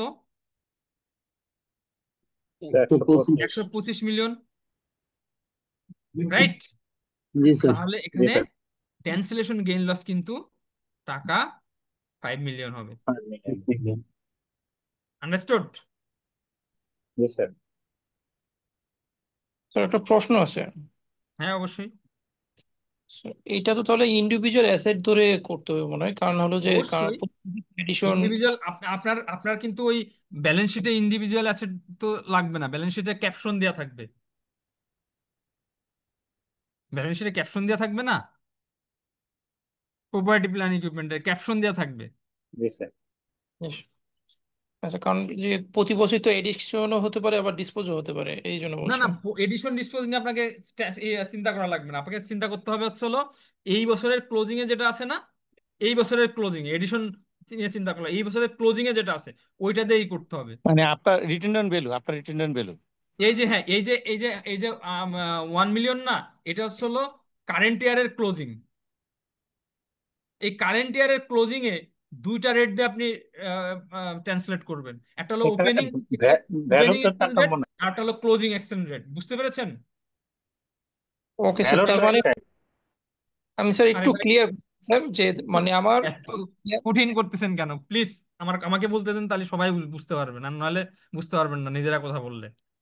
এই যে 1 মিলিয়ন, এটা হচ্ছে হলো 2024 সালের 31 ডিসেম্বরের অ্যাসেট এর ব্যালেন্স। এই ব্যালেন্সটাকে 2024 সালের 1 জানুয়ারির যে এক্সচেঞ্জ রেট এটাতে একবার ট্রান্সলেট করতে হবে, 2024 সালের 31 ডিসেম্বরের যে এক্সচেঞ্জ রেট সেটাতে আবার ট্রান্সলেট করতে হবে। দুইটা দুই ব্যালেন্স পাবেন। এই দুই ব্যালেন্সের ভিতর যে পার্থক্য সেটাই foreign exchange translation gain loss. এখন কি বুঝছেন? কোনো কনফিউশন আছে কারোর? না স্যার। বুঝতে পারছি। তার মানে হলো আমার ক্লোজিং এর যে অ্যাসেটটা থাকবে সেটা আমি ওপেনিং দিয়ে একবার ক্যালকুলেশন করব, তারপরে ওপেনিং যে রেটটা থাকবে সেটা দিয়ে কনভার্ট করব, তারপরে আর ক্লোজিং ডেটে যে রেটটা আছে এইটা দিয়েও আবার স্যার এই যে right, exchange rate right, right. ডিফারেন্সটা আমরা নিব। এই ডিফারেন্সটা ট্রান্সলেশন গেইন।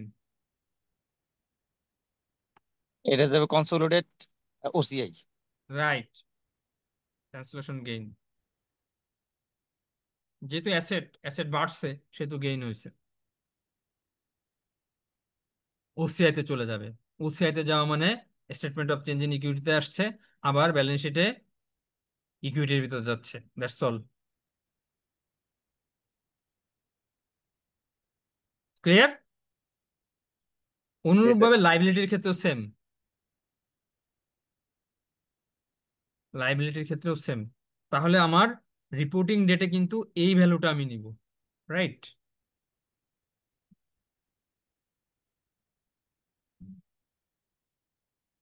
রিপোর্টিং ডেটে আমাকে এই ভ্যালুটা নিতে হবে। আপনাকে সাবসিডিয়ারির কিন্তু 31 ডিসেম্বরের ভ্যালু আপনাকে দিয়ে দিবে। ডিউরিং দেয়ার এডিশন এত কিছু চিন্তা করার দরকার নেই তো আপনার। 31 ডিসেম্বরের ভ্যালু দিয়ে দিবে সে। ওকে, তাহলে আমরা এইভাবে অ্যাসেট লাইবিলিটিকে ট্রান্সলেট করে ফেলবো। এবার আসেন ইনকাম এক্সপেন্স। আমি এই জায়গা স্পেসিফাই করে দিই আপনাদের যাতে ভুল না হয়। জানুয়ারি 2024, রাইট? এটা ওকে? Is that correct? জি স্যার। এবার আসেন ইনকাম, ইনকাম এবং এক্সপেন্স। এই ক্ষেত্রে আপনারা এভারেজ রেট নেবেন, রাইট?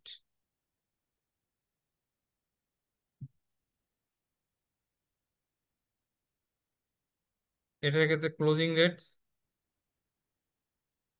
Closing rate,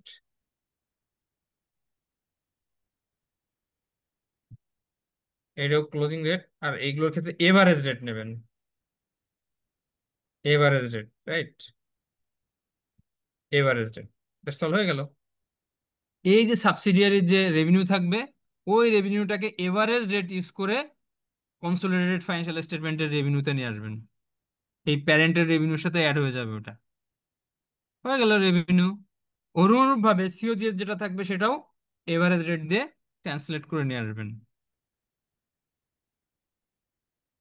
clear? এখন সিওজিএস আপনাকে ক্যালকুলেট করা লাগতে পারে, করবেন।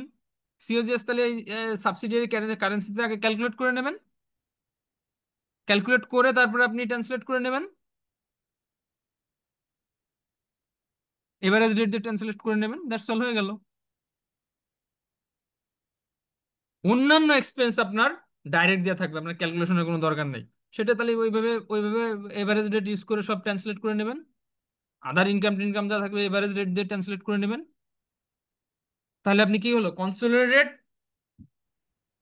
আপনার ইনকাম স্টেটমেন্ট পেয়ে গেলেন। অনুরূপভাবে কনসোলিডেটেড ব্যালেন্স শিট তৈরি করার সময় এইভাবে প্যারেন্ট সেটটা তো অ্যাভেলেবেল থাকবে। সাবসিডিয়ারিটা কি করবেন, এই যে অ্যাসেট লাইবিলিটির ক্ষেত্রে ক্লোজিং রেট ইউজ করবেন। ফরেন এক্সচেঞ্জ গেইন লস বের করার জন্য সেই পদ্ধতি কিন্তু শিখাই দিছি এতক্ষণ। জি কিভাবে স্যার। গুডউইলের ক্ষেত্রে করবেন, কিভাবে এনসিআর ক্ষেত্রে করবেন, কিভাবে অ্যাসেট গুলোর ক্ষেত্রে করবেন, কিভাবে লাইবিলিটি গুলোর ক্ষেত্রে করবেন। দ্যাটস অল, হয়ে গেল।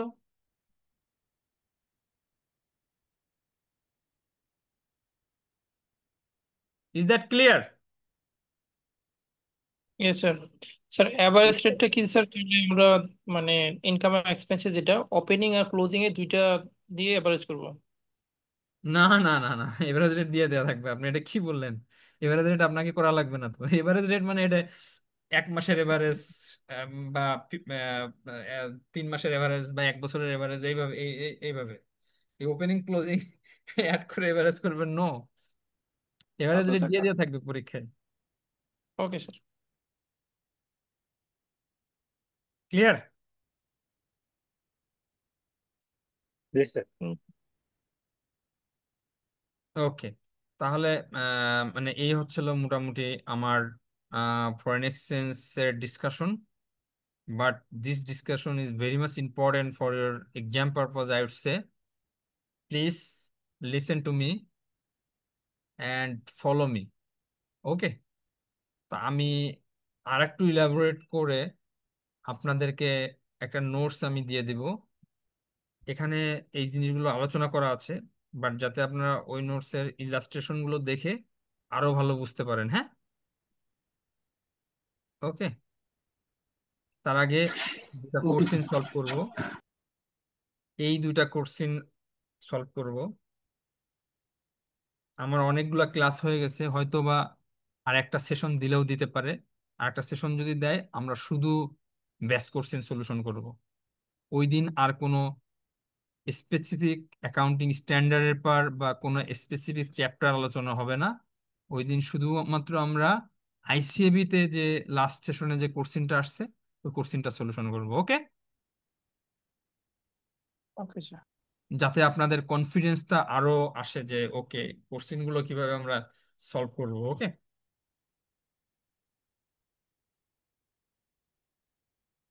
আচ্ছা। দেখেন, আপনারা কি একটা ছোট্ট ব্রেক নেবেন? হ্যাঁ, নেওয়া ব্রেক যেতে। নেওয়া যেতে পারে। ওকে, জি স্যার। তাহলে আমরা একটা ব্রেক নিই। ব্রেক নিয়ে নেক্সটে আমরা কোশ্চিন সলভ করব, এবং কোশ্চিন সলভ করা হয়ে গেলে আমরা অন্য স্ট্যান্ডার্ড যেটা এখনো বাদ আছে, যেমন এখানে IS-24টা দেখতে পারি, এরপরে IS-20 আছে, এটা দেখতে পারি, 23 আছে, এটাও দেখতে পারি। ওকে, তারপর ক্লাস শেষ করে দিব। So thank you. আমরা 15 মিনিটের একটা ব্রেক নেব এবং 15 মিনিট পরে চলে আসবো। ওকে, জি স্যার। Thank you. জি স্যার।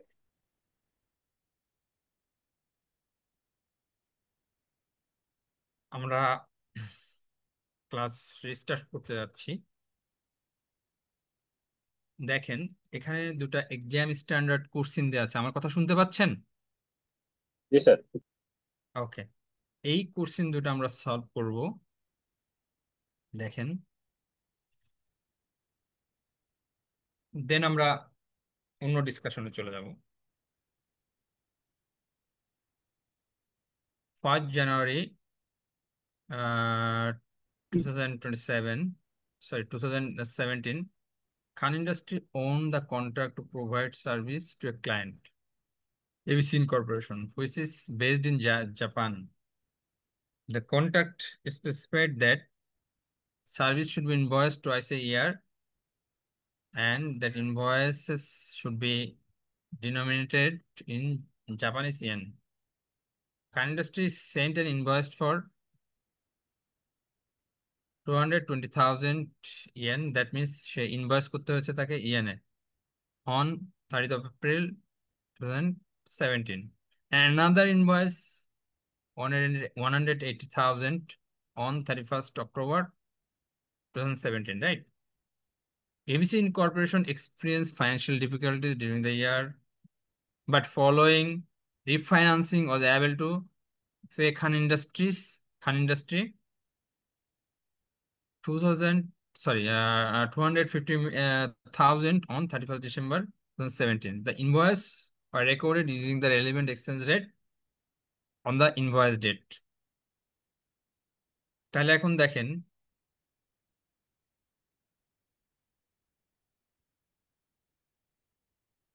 কি হয়েছে এখানে। দুইটা সেল ছিল। সেল ছিল হচ্ছিল জাপানিজ ইয়েনে, রাইট? ফরেন কারেন্সিতে সেল ছিল।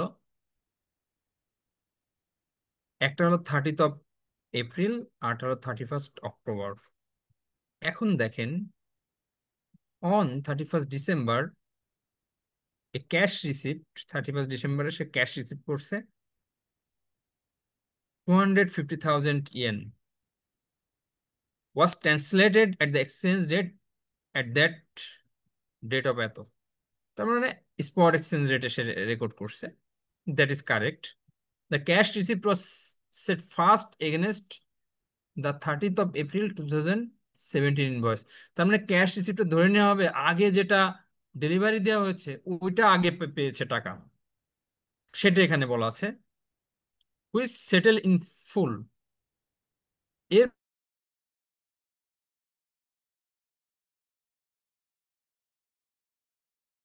following further corresponding operation, Khan Industries director have decided to make a specific allowance of 50% against the outstanding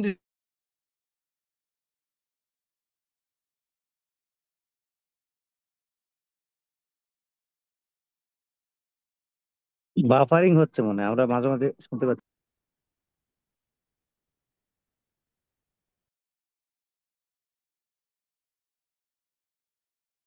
hello, আপনারা কি শুনতে পাচ্ছেন? হ্যাঁ, নাও স্যার স্যার ডিসকানেক্ট হয়ে গেছে। এখন কি এখন শুনতে শুনতে পাচ্ছেন? ক্লিয়ার? জি জি স্যার, স্যার। জি স্যার। ওকে ওকে ওকে। তার মানে আপনারা কি বুঝলেন? যে এখানে রিসিভেবলের টাকা পুরোটা পাওয়া যায়নি, যে রিসিভেবলের টাকা যতটা রিপোর্টিং ডেটে ছিল ওটার উপর 50% প্রভিশন করতে হবে। বুঝতে পেরেছেন? আচ্ছা, আরো এখানে বলা আছে যে দুইটা ডেটে যে আমার সেল হয়েছে ওই দুইটা ডেটের এক্সচেঞ্জ রেট দেওয়া আছে, এবং বাংলাদেশি টাকায় কত টাকায় সে রিসিভেবল রেকর্ড করছে সেটাও দেওয়া আছে। Very specific, very specific. Okay, এখন আমার ফরেক্স গেইন লস কতটুকু হয়েছে সেটা আমরা দেখি। So let me solve this question. Question number 1, right? দুইটা ডেটে আছে, কারেক্ট। একটা হচ্ছে হলো 30 এপ্রিল, আরটা হলো 31 অক্টোবর, রাইট? এখানে লিখে ফেলি 30 এপ্রিল, আরটা হলো 30 এপ্রিল 17, রাইট? অর্থাৎ হলো 31 অক্টোবর, 31 অক্টোবর 2017। ওকে, দুইটা ডেটে রিসিভেবল রেকর্ড হয়েছে, রাইট?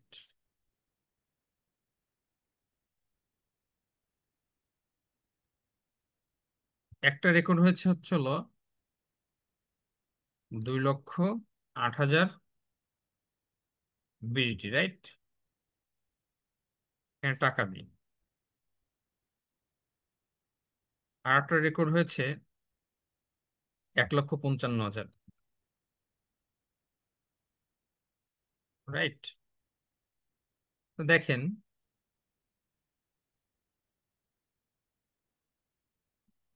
টোটাল আমার 3,63,000 টাকা হলো রিসিভেবল ছিল রিপোর্টিং ডেটে, রাইট? অর্থাৎ 31 ডিসেম্বরে। 31 ডিসেম্বরে হলো আমার রিপোর্টিং ডেট, 31 ডিসেম্বর 2017, রাইট? এরকম ছিল। এটা পেয়ে গেলাম। এখন আসেন,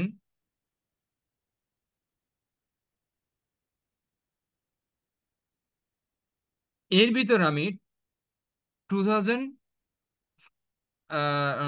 সরি 250,000 ইয়েন পেয়ে গিয়েছি, রাইট?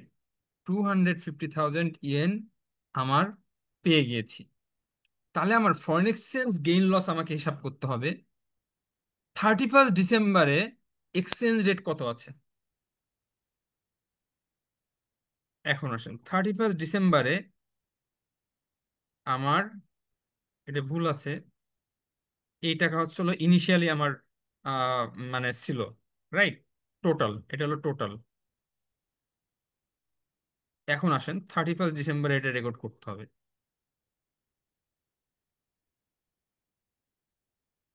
31 December 2017, right? এখানে এক্সচেঞ্জ রেটটা আমরা দিয়ে দিই।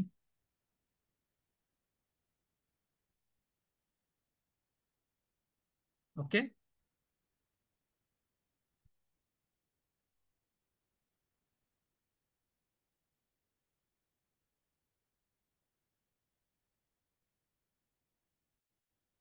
ওকে। 31 ডিসেম্বরে এক্সচেঞ্জ রেট হবে 1 টাকা 12 পয়সা। ৳1.12। ওকে, আচ্ছা, ৳1.12 হলে এই যে ব্রিটিশ কত ইয়েন ইয়েন ছিল সেটাও আমরা এখানে লিখি।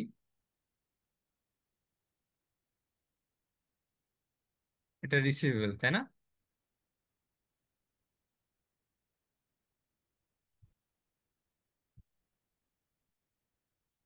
Right, right. টাকাই এরকম ছিল, যেহেতু বিডিটি দিয়েছে এখানে বিডিটি দিয়ে আমি, হ্যাঁ।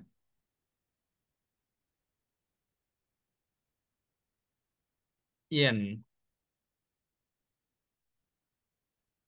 Japanese yen, right? ইয়েনের এই সাইনটা দেওয়া আছে।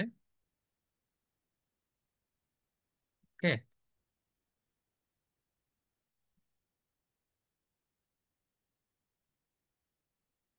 এইটাই ছিল হলো 2,20,000, 1,80,000 আছে। 2,20,000, 1,80,000। 1,80,000, right?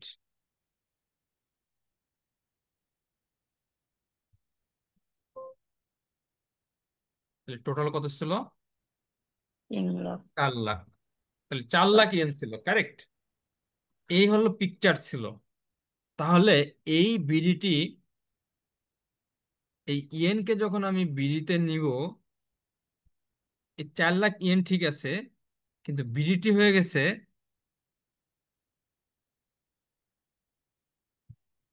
Divided by 1.12, right? Is that correct? তাহলে এখানে কিন্তু আমার গেইন বেড়ে গেল। গেইন, গেইন না লস? লস আসছে, তাই না? লস জি, আসছে। জি স্যার, লস আছে। ফরেক্স লস, ফরেক্স লস, লস, ফরেক্স লস কত আসছে? এটার থেকে আমি এটা বাদ দিলাম, তাহলে ফরেক্স লস পেয়ে গেলাম। ফরেক্স লস আমি পেয়ে গেছি। এখন এই লসের ভিতর কিছু আছে রিয়েলাইজ, কিছু আছে আনরিয়েলাইজ, রাইট? যেহেতু 31 ডিসেম্বরে আমি পেমেন্ট পেয়ে গেছি, 31 ডিসেম্বরে 2017-এ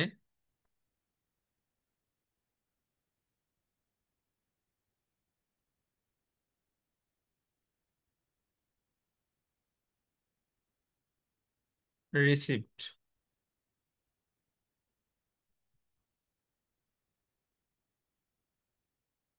রিসিভ করা হয়েছে হচ্ছিল 2,50,000 ইয়েন, রাইট?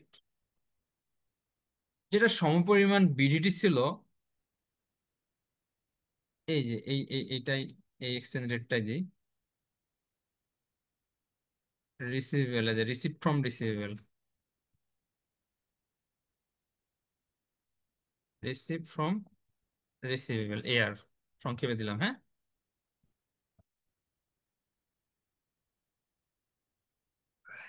এইটা রিসিভ করছেন, কারেক্ট? যেটা সমপরিমাণ বিডিটি ছিল হচ্ছিল divided by 1.12, correct?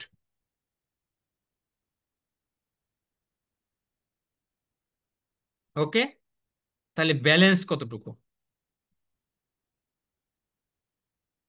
Balance balance হচ্ছিল 1,50,000। 1,50,000, কারেক্ট?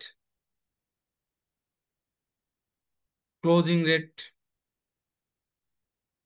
1.12,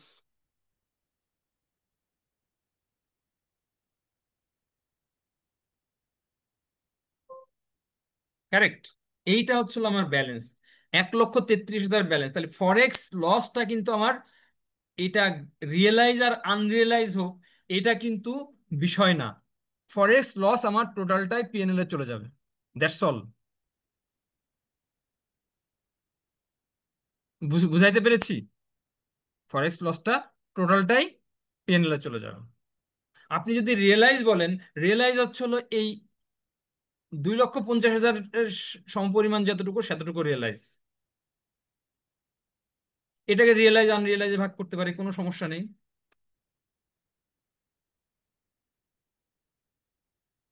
রিয়েলাইজ আমার যেহেতু নোটসে অনেক সময় এভাবে রিয়েলাইজ আনরিয়েলাইজ দিতে হয়। অনেকেই ভাবে যে রিয়েলাইজ হলে পিএনএল আর আনরিয়েলাইজ হলে ওসিআই, নেভার। যে রুলস শিখাইছে সেই রুলস দিয়ে যেতে হবে, কিন্তু এখানে রিয়েলাইজ আনরিয়েলাইজ সবই পিএনএল এ যাবে, রাইট? Yes,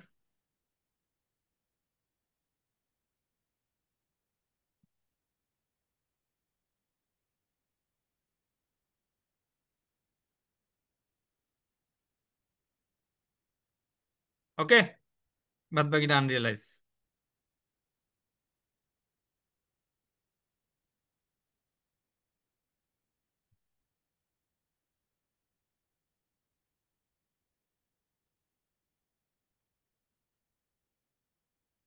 বুঝতে পেরেছেন? ব্যালেন্স দাঁড়াইছে হলো আমার এরকম। এই ব্যালেন্সে বলা হয়েছে যে 50% হচ্ছে হলো প্রভিশন করতে হবে। তাহলে প্রভিশন ফর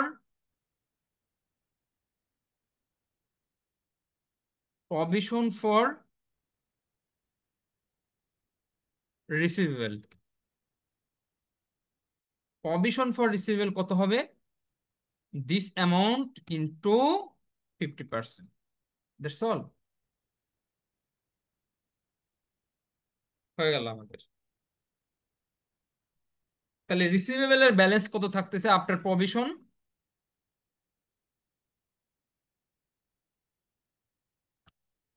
আফটার প্রভিশন রিসিভেবলের ব্যালেন্স থাকতেছে 66,000 this amount minus this amount, that's all. পরীক্ষায় আসলে কি পারবেন না এগুলো? জি explain sir. The above, explain the appropriate financial reporting treatment of the above matter. তাহলে এইটা আমার যাচ্ছে কোথায়? প্রফিট অ্যান্ড লস প্রফিট অ্যাকাউন্টসে, and loss right? Sir.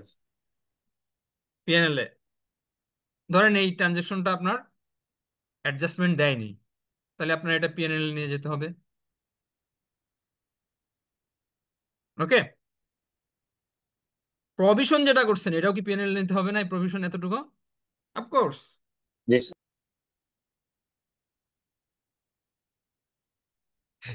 Bad date প্রভিশনের ভিতর যাবে, রাইট? রিসিভেবলের ব্যালেন্স থাকবে এটা,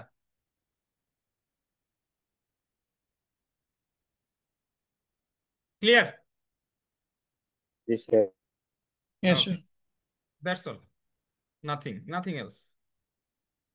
সেকেন্ড নাম্বার, দেখেন আপনাকে কিন্তু টেকনিক্যালি ক্যাপাবেল হতে হবে। এই যে আমি যে দেখেন কনসাইজ ফর্মে আপনার অ্যান্সার করলাম, এখন যদি এই কনসাইজ ফর্মে আপনারা আনা শিখতে হবে। যে কোনো অ্যান্সার যাতে একজন এক্সামিনার দেখেই বুঝতে পারে। আপনি লিখছেন হিজিবিজি করে, এখানে একটা নিয়ে গেছেন, ওখানে এক ক্যালকুলেশন করছেন, মানে ক্যালকুলেশনটা আপনাকে সুন্দর টেবুলার ফরম্যাটে করতে হবে। এই যোগ্যতা অর্জন করাটাও কিন্তু একটা কোয়ালিটি। এই প্রেজেন্টেশন, রাইট, এটা আপনার ব্যক্তি লাইফেও আপনার কাজে লাগবে। ফর এক্সাম্পল, আপনার বোর্ডে বোঝাতে হচ্ছে যে ফরেন এক্সচেঞ্জ গেইন লস কতটুকু আসছে এই এই কোয়ার্টারে, কিভাবে আসছে সেটা আপনার একটা প্রেজেন্টেশন দিয়ে বোঝাতে হচ্ছে। তখন তো আপনি যদি এই টেকনিক্যাল ক্যাপাবিলিটি গুলো থাকে, আপনি খুব সুন্দরভাবে বোঝাতে পারবেন। পড়াশোনা শুধুমাত্র এই পুঁথিগতই না, কিন্তু এটা বাস্তব জীবনেও আপনার অনেক কাজে লাগবে, রাইট?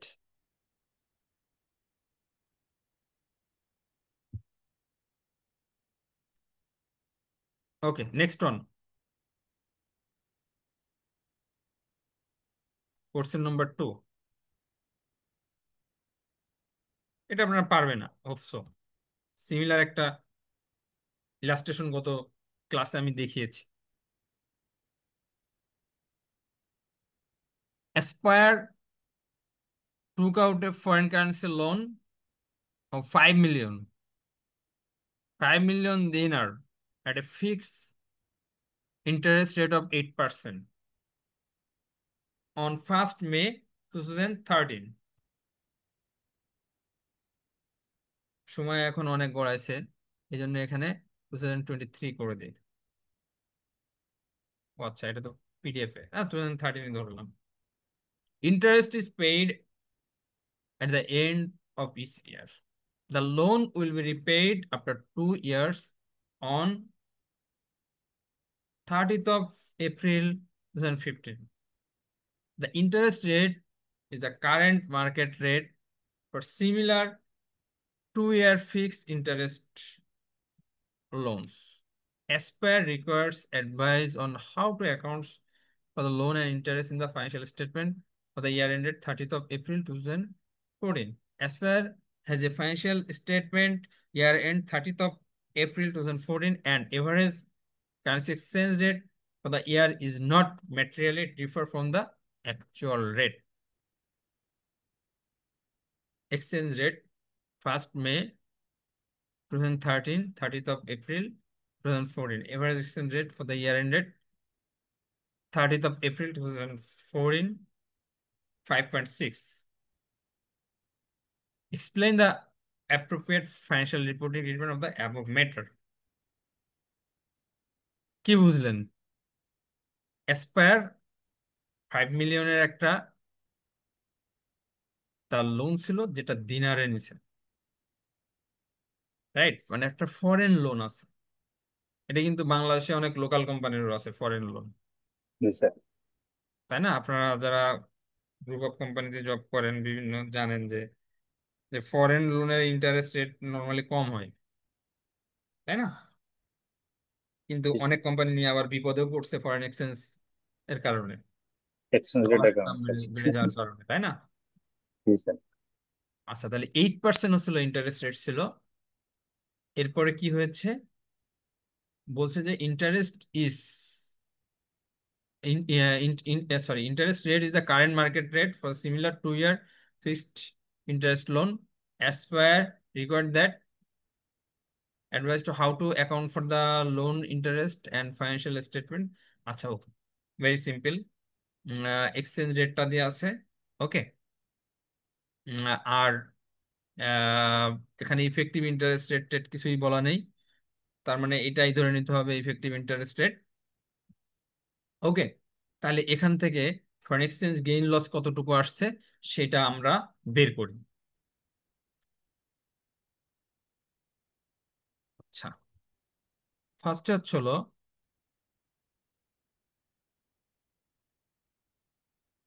লোনটা তো আমার কিসে রেকর্ড আছে? করতে হবে ফার্স্ট। দিনারে আছে, তাই না? দিনারে তো আছে, Yes, sir. দিন। আর এখানে হচ্ছিল বিডিটি, ওকে। দিনারে, আর এখানে হচ্ছিল আমার এক্সচেঞ্জ রেট,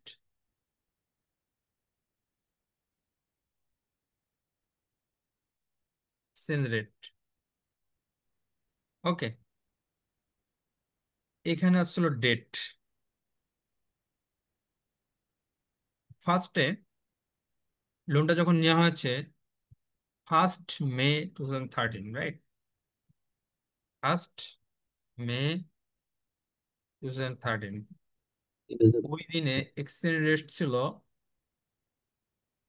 এক, ও আচ্ছা, এর কারেন্সি হচ্ছিল বিডিটি নয়, হোম কারেন্সি হচ্ছিল, প্রেজেন্টেশন কারেন্সি হচ্ছিল ডলার ছিল। তাহলে ডলার লিখি, প্রেজেন্টেশন কারেন্সি ডলার, ইউএসডি লিখি। ওকে, সিম্পল। তাহলে 1 ইউএসডি সমান সমান 5 দিনার ছিল। তাহলে 1 ইউএসডি ইকুয়াল টু 5 দিনার। ওকে, ওই দিনে আমার লোনটা ছিল হচ্ছিল 5 মিলিয়ন স্যার, 5 মিলিয়ন। 50 লাখ। আচ্ছা, এখানে আমরা তাহলে মিলিয়ন লিখি, সহজ হবে তাহলে। হ্যাঁ, নো ইস্যু, মিলিয়ন লিখি এখানে। ওকে, তাহলে এখানে 5 মিলিয়ন দিনার ছিল, ইকুইভ্যালেন্ট টু 1 মিলিয়ন ছিল, কারেক্ট? আমার রেকর্ডিং এ ছিল 1 মিলিয়ন। ওকে, এবার কি হলো, রিপোর্টিং ডেটের এক্সচেঞ্জ রেট যে আছে আর এভারেজ এক্সচেঞ্জ রেট যে আছে, তাহলে আমাকে এখানে কি করতে হবে, ইন্টারেস্ট অ্যাক্রু করতে হবে, 1 বছরের ইন্টারেস্ট অ্যাক্রু করতে হবে। তাহলে কোন ডেটে হবে ইন্টারেস্টটা? 30th of April 2000, 2014 30th of April 2014, right? এই ক্ষেত্রে এক্সচেঞ্জ রেটটা হবে হচ্ছিল, আহ এটা ওপেনিং ব্যালেন্স লিখি, ওপেনিং ব্যালেন্স, রাইট? আর এটা হচ্ছিল ক্লোজিং। ইন্টারেস্ট। কোশ্চেনটা আর এই পাশে নিয়ে যাই, ওপেনিং ব্যালেন্স, আর এটা হলো ইন্টারেস্ট, রাইট? ইন্টারেস্ট, ইন্টারেস্টটা আমরা কি করব, এভারেজ রেট দিয়ে, মনে আছে? এই যে আন্দাজে বললেন ক্লোজিং রেট, ইন্টারেস্ট এতক্ষণ শিখাইলাম, এটা ইনকাম পিএলআই তে পিএল বলে, কি হবে, বলে দিছে এভারেজ ইনকাম। রেটে হবে। তা আপনি যদি এখন ভুলে যান ওই জায়গা থেকে এই 1 ঘন্টা যাইতে যাইতে, তাহলে কেমনে হবে বলেন তো? প্রথমে তো বলে দেওয়া হয়েছে এটা এভারেজ রেট হবে। এভারেজ রেট হবে, রাইট? তাহলে এটা হচ্ছে হলো এভারেজ রেট হবে।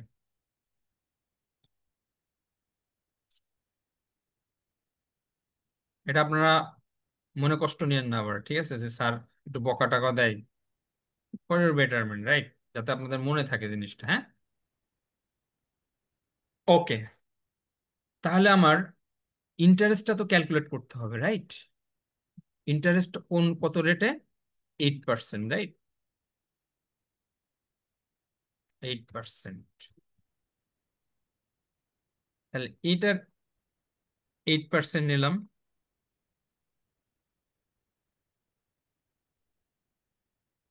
ওকে, 8% নিলাম, রাইট? এটাকে কনভার্ট করবো কি দিয়ে? 5 টাকা স্যার, 5.6। 5.6 দিয়ে, রাইট? That's all. এইবার আসেন,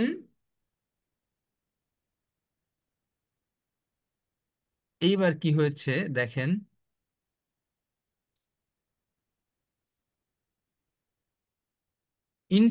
the interest is paid at the end of each ইয়ার।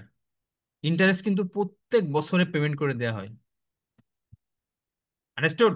তাহলে এই যে লোন বা ডিবেঞ্চার হোয়াট এভার, তাহলে ইন্টারেস্ট পেইড লিখি এখানে, ইন্টারেস্ট অ্যাক্রু।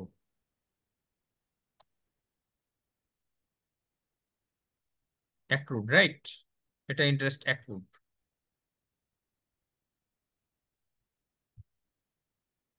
তাহলে এখানে লিখতে হবে ইন্টারেস্ট পেইড।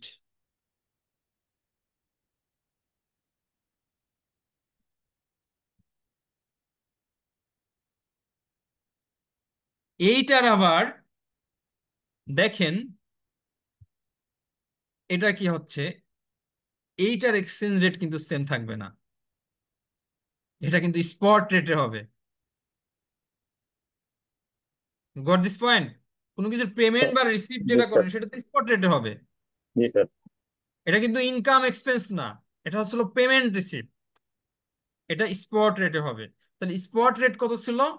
per dinar। 6। ওইটা স্পট রেট মানে কি 30th of এপ্রিলের স্পট রেট, সেটা 6 ছিল। Got this point? Yes sir. 6 dinar. Okay, sorry, this one same. But বিডিটিতে যখন আমি হিসাব করব তখন আমাকে হিসাব করতে হবে 6 দিয়ে।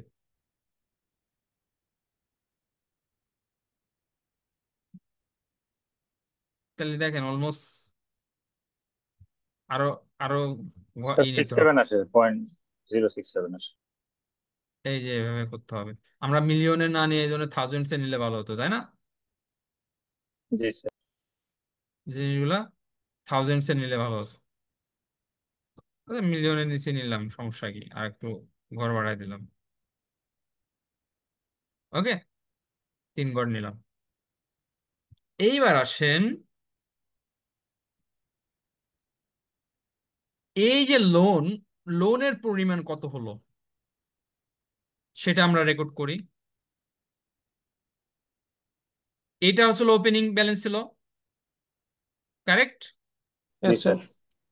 Add interest closing. Less interest payment, মানে 5 মিলিয়নই থাকলো। এই 5 মিলিয়ন আমি যখন ক্লোজিং ব্যালেন্সটা ট্রান্সলেট করব, অর্থাৎ লাইবিলিটিটা দেখাবো, সেটা কিন্তু ক্লোজিং রেটে করতে হবে। Goat this point? Closing balance, closing balance, right? এটা ওপেনিং ব্যালেন্স ছিল, ক্লোজিং ব্যালেন্স। ক্লোজিং ব্যালেন্সটা আমার কোন রেটে হবে? রেটটা দিয়ে দিই, ক্লোজিং রেটে হবে,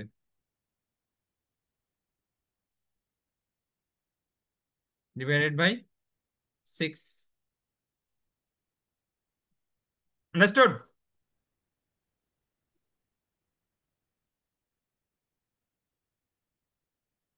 আপনারা কি বুঝতে পেরেছেন সবাই? জি স্যার। বুঝতে লাস্টে পেরেছেন, তাই না? বুঝতে পারিনি তো। লাস্টেরটা বুঝতে পারেন নাই? লাস্টেরটা বুঝতেছি হচ্ছে তো, আমার লোনটা তো দিনারে হয়েছে, তাই না? তাহলে জি লোনের স্যার। আউটস্ট্যান্ডিং ব্যালেন্সও তো দিনারে থাকবে, সেটাই ইয়েস আমি স্যার। দিনারে নিয়ে আসলাম। এইবার এটাকে ট্রান্সলেট করতে হবে, আমি অ্যাসেট লাইবিলিটির ক্ষেত্রে কি বলছি, অ্যাসেট লাইবিলিটির ক্ষেত্রে ক্লোজিং রেট ইউজ করে, তাহলে সেই ক্লোজিং রেটটা নিয়েছি, এক্সচেঞ্জ রেটটা ক্লোজিং নিয়েছি।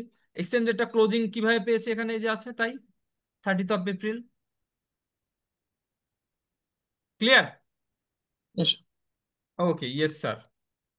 এইটা লাইবিলিটি হিসাবে ব্যালেন্স শিটে যাচ্ছে, কারেক্ট? এখন আসেন, এই লোনের বাস্তবে ব্যালেন্স কত ছিল আর হলো কত? অ্যামোর্টাইজেশন শিডিউল থেকে লোনের ব্যালেন্স ছিল ইউএসডি তে 1 পয়েন্ট এত মিলিয়ন, সেটা কমে হয়ে গেছে এত, ফরেন এক্সচেঞ্জ গেইন লসের কারণে। Goat this point? তাহলে ফরেন এক্সচেঞ্জ ফরেক্স গেইন হয়েছে এখানে, তাই না? যেহেতু এটা liability, forex gain. How is the forex gain? This one minus this one. এখন বলেন কে বোঝেন নাই? ফরেক্স গেইন এখান থেকে মাইনাস যে এইভাবে আপনার লোন লাইবিলিটি ক্লোজিং ব্যালেন্স আসছে। কেন ফরেক্স গেইন হয়েছে? কারণ আমার লোনটা আছে হচ্ছে হলো ফরেন কারেন্সিতে, যে কারেন্সিতে লোন আছে ওই কারেন্সি উইক হয়ে গেছে, আর আমার হোম কারেন্সি স্ট্রং হয়েছে, দ্যাটস ওয়াই আমার গেইন হয়ে গেছে। বুঝাইতে পেরেছি? ধরেন আমি আমার আমার কোম্পানি একটা আইএফসি থেকে একটা লোন নিছে, এখন যদি ডলারের রেট পড়ে যায় তাহলে তো আমার কোম্পানি গেইন গেইন গেইন করবে, তাই না? কারণ আমার লোনটা পরিশোধ করতে হবে তখন কম ডলারে। কিন্তু স্যার তাহলে কিছুদিন আগে যে ডলারের যেভাবে জাম্প করছে, তখন যাদের এরকম ফরেন লোন ছিল তারা তো স্যার লুজার হয়ে গেছে তাহলে। লুজার মানে কি? কন্টিনিউয়াস লুজার হচ্ছে? আপনার কি কোনো সন্দেহ আছে? ফরেন এক্সচেঞ্জ তো কমতেছে না কোনো, ডলারের দাম তো কমতেছে না, মানে আমাদের হোম কারেন্সি কন্টিনিউয়াসলি ফল করতেছে। এখন হয়তো একটু স্টেবল, লাস্ট 2.5 ইয়ার্সে অলমোস্ট 50% ডেপ্রিসিয়েট করছে ডলারের এগেনস্টে টাকা।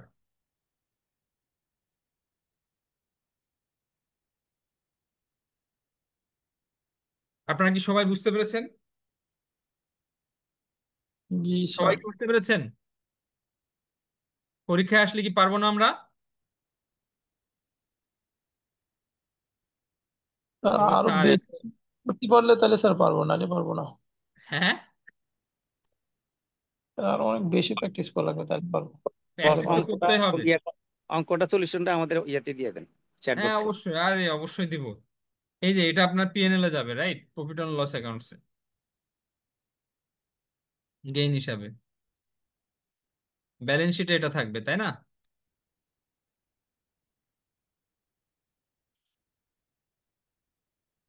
ওকে, আন্ডারস্টুড? জি স্যার।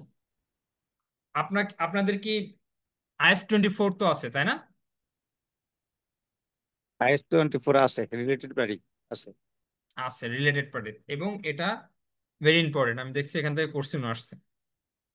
তা আমি একটু IS-24টা একটু আলোচনা করবো, ওকে? ক্লাসের খুব বেশি নাই, আর IS-24টা অ্যাবসলিউটলি থিওরিটিক্যাল, রিলেটেড পার্টি। তা আমি যে আলোচনাটা করব এটা প্র্যাকটিক্যাল এক্সাম্পল দিয়ে আলোচনা করব যাতে আপনারা বুঝতে পারেন, ওকে? কারণ থিওরি যদি আপনার ইলাস্ট্রেট করে আলোচনা করা যায় তখন সেটা থিওরি থাকে না, সেটাই মানে খুব ভেরি আন্ডারস্ট্যান্ডেবল। তখন মানে ম্যাথমেটিক্যাল ক্যালকুলেশন চলে আসে মাথায়, রাইট? ধরেন একটা কোম্পানি, আপনারা তো কনসলিডেশন পড়েছেন, তাই না? এখানে কনসলিডেশন কিন্তু অনেক ইম্পর্টেন্ট এই IS-24 ভালো করে বোঝার জন্য। এখন যদি আপনার ওই কনসেপ্ট না থাকে অ্যাসোসিয়েট কোম্পানি কি, জেভি কি, জয়েন্ট ভেঞ্চার কি, প্যারেন্ট কি, সাবসিডিয়ারি কি, তাহলে তো এগুলো বোঝা কঠিন হবে। কো ভেঞ্চার কি, রাইট?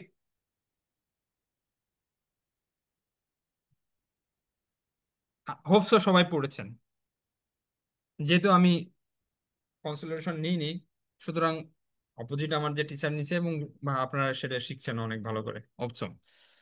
আচ্ছা, ধরেন একটা group of company, for example summit group. Summit গ্রুপে বাংলাদেশে প্যারেন্ট কোম্পানি আছে, অ্যাসোসিয়েট কোম্পানি আছে তাদের, জয়েন্ট ভেঞ্চার আছে, রাইট? আবার সাবসিডিয়ারি, একাধিক সাবসিডিয়ারি আছে।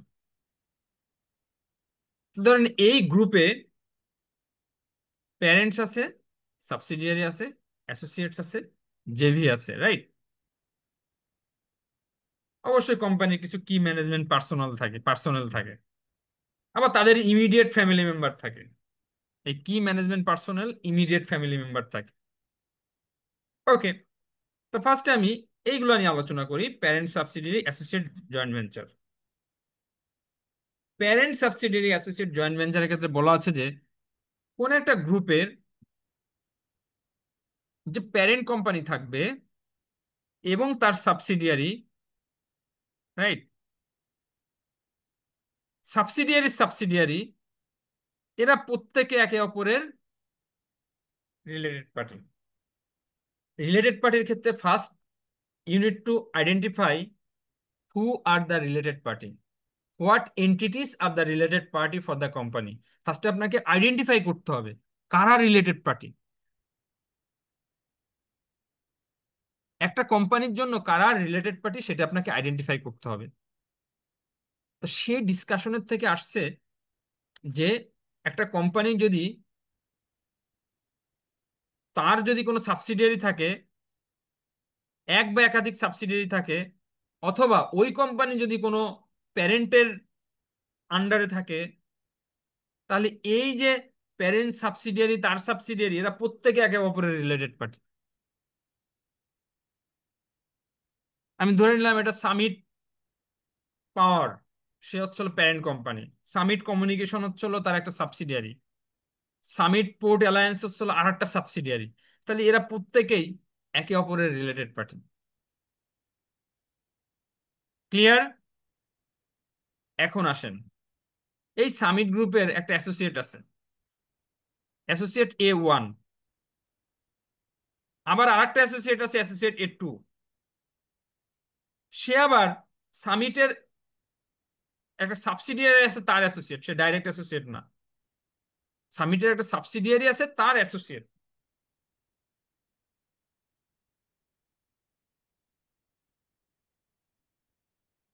Goat this point?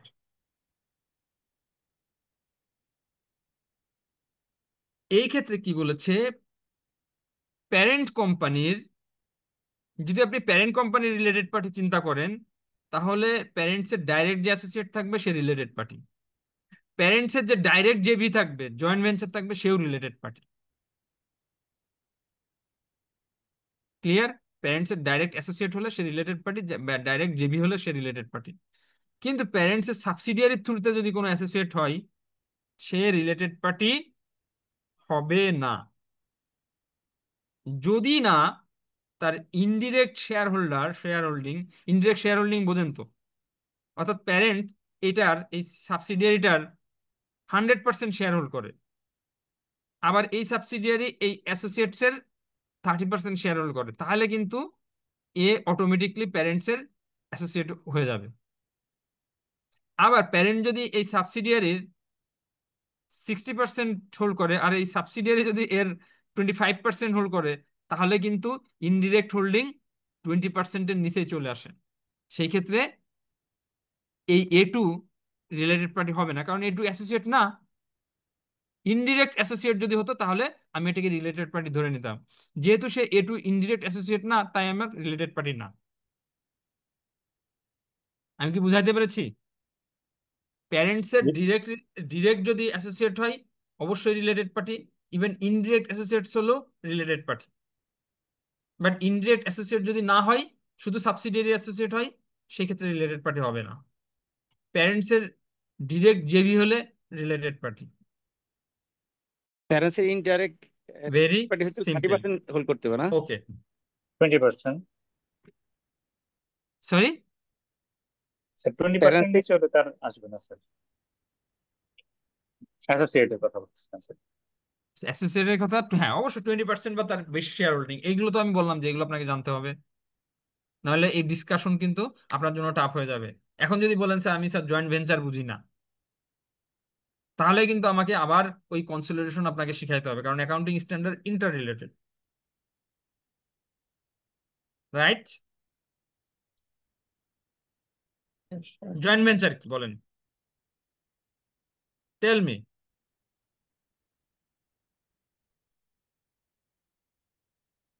আমাকে কেউ একজন বুঝাইতে পারবেন জয়েন্ট ভেঞ্চার কি আর জয়েন্ট অপারেশন কি?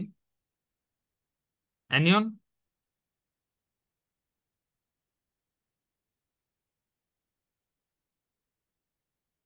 জয়েন্ট ভেঞ্চার কি আর জয়েন্ট অপারেশন কি?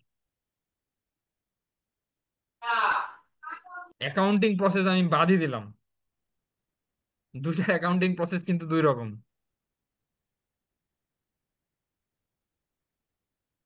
This মানে question is very much relevant for your exam. হয় যে তারা হয়তো কোনো একটা স্পেসিফিক গোল বা কোনো একটা প্রজেক্ট হলো যে তারা কমপ্লিট করা বা সেটা মানে কমপ্লিট করার জন্য যখন তারা একত্রিত হয় একটা উদ্দেশ্য নিয়ে, সেটাকে জয়েন্ট ভেঞ্চার বলা হয়। সেক্ষেত্রে তাদের দুই পক্ষের এক্সপার্টিস বা তাদের যে এই ধরনের রিসোর্স দরকার সেগুলো তারা এটা একসঙ্গে তো অ্যারেঞ্জ এটা করে। এটা তো আপনি mister Rasel Mia, thank you very much, thanks for your response, I appreciate you, but what you are explaining come from your common sense. This is absolutely wrong. Joint venture এর ডেফিনেশন এটা না। জয়েন্ট ভেঞ্চার তখনই হবে যখন দুইটা কোম্পানির joint control থাকবে। যেমন ধরেন এই a company R B company দুইটা মিলে জেভি নামে একটা যে কোম্পানি করলো, যেখানে এ কোম্পানিরও 50% শেয়ার আছে, বি কোম্পানিরও 50% শেয়ার আছে। এ তাহলে তো এটা যদি এটাকে আমাকে বলতে দেন, তাহলে পুরোটা শেষ করতে দেন, তাহলে আপনারা বুঝতে পারবেন সহজে। আর এর ভিতর কথা বললে তো আসলে মানে আপনি মানে আমি আমি বুঝাইতে পারবো না, আপনি বুঝবেন না। এ যদি এককভাবে কন্ট্রোল করতো তখন কিন্তু এটা সাবসিডিয়ারি হয়ে যেত এর। জি স্যার। দুইজনে মিলে কন্ট্রোল করতেছে, 50-50 করে নিছে, এই জন্য এটা আর সাবসিডিয়ারি তখন থাকবে না, উভয়ের জন্য এটা জয়েন্ট ভেঞ্চার হয়ে যাবে। বুঝতে পেরেছেন এখন? জয়েন্ট কন্ট্রোল থাকতে হবে, মূল কথা হচ্ছে জয়েন্ট কন্ট্রোল। একটা এন্টিটির উপর যখন দুইটা এন্টিটির কন্ট্রোল থাকবে, তখন ওই যে এন্টিটিটাকে জয়েন্ট ভেঞ্চার বলা হবে। যেমন বাংলাদেশের একটা এ কোম্পানি আর চায়নার বি কোম্পানি দুইটা মিলে একটা জয়েন্ট ভেঞ্চার করছে, এবি কোম্পানি, উভয় 50-50% শেয়ার হোল্ড করছে। তখন এই চায়নার এ কোম্পানি বা সরি বাংলাদেশের এ কোম্পানি যদি কনসলিডেশন করে, তখন তাকে ইকুইটি মেথড ফলো করতে হবে, তাই না? জি স্যার। কনসলিডেশন করতে হলে শুধু এই জেবি থাকলে হবে না, কিন্তু তার একটা সাবসিডিয়ারি থাকতে হবে, নয় কিন্তু হবে না। আমি বুঝাতে পেরেছি? আপনারা তো এগুলো জানেন, সাবসিডিয়ারি না থাকলে তো কনসলিডেশন হবে না। না। তখন আপনাকে সেই কনসোলিডেটেড ফাইন্যান্সিয়াল স্টেটমেন্টে বাধ্যতামূলকভাবে ইকুইটি মেথড ফলো করতে হবে, যে ইনভেস্টমেন্ট ইন জয়েন্ট ভেঞ্চার। আর জয়েন্ট অপারেশন কি, এটা তো আপনারা কেউ বুঝাইতে পারলেন না। বলেন দেখি জয়েন্ট অপারেশন কি?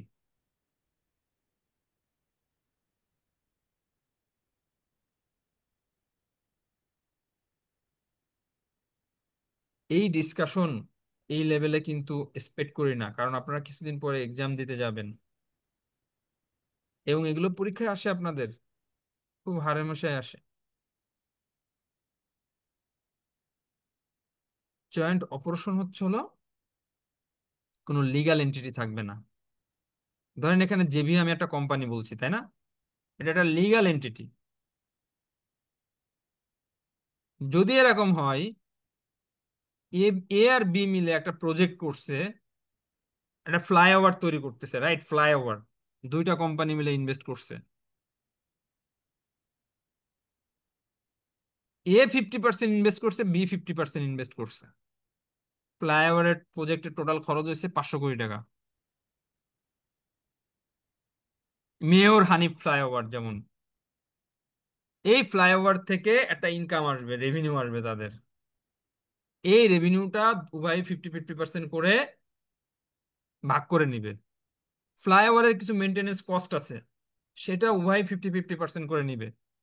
যেহেতু ফ্লাইওভারটা তাদের অ্যাসেট, এ আর বির অ্যাসেট, উভয়ই তার ফাইন্যান্সিয়াল স্টেটমেন্টে 50%, অর্থাৎ 250 কোটি টাকা এ তার ব্যালেন্স শিটে দেখাবে, বি 250 কোটি টাকা তার ব্যালেন্স শিটে দেখাবে, রাইট?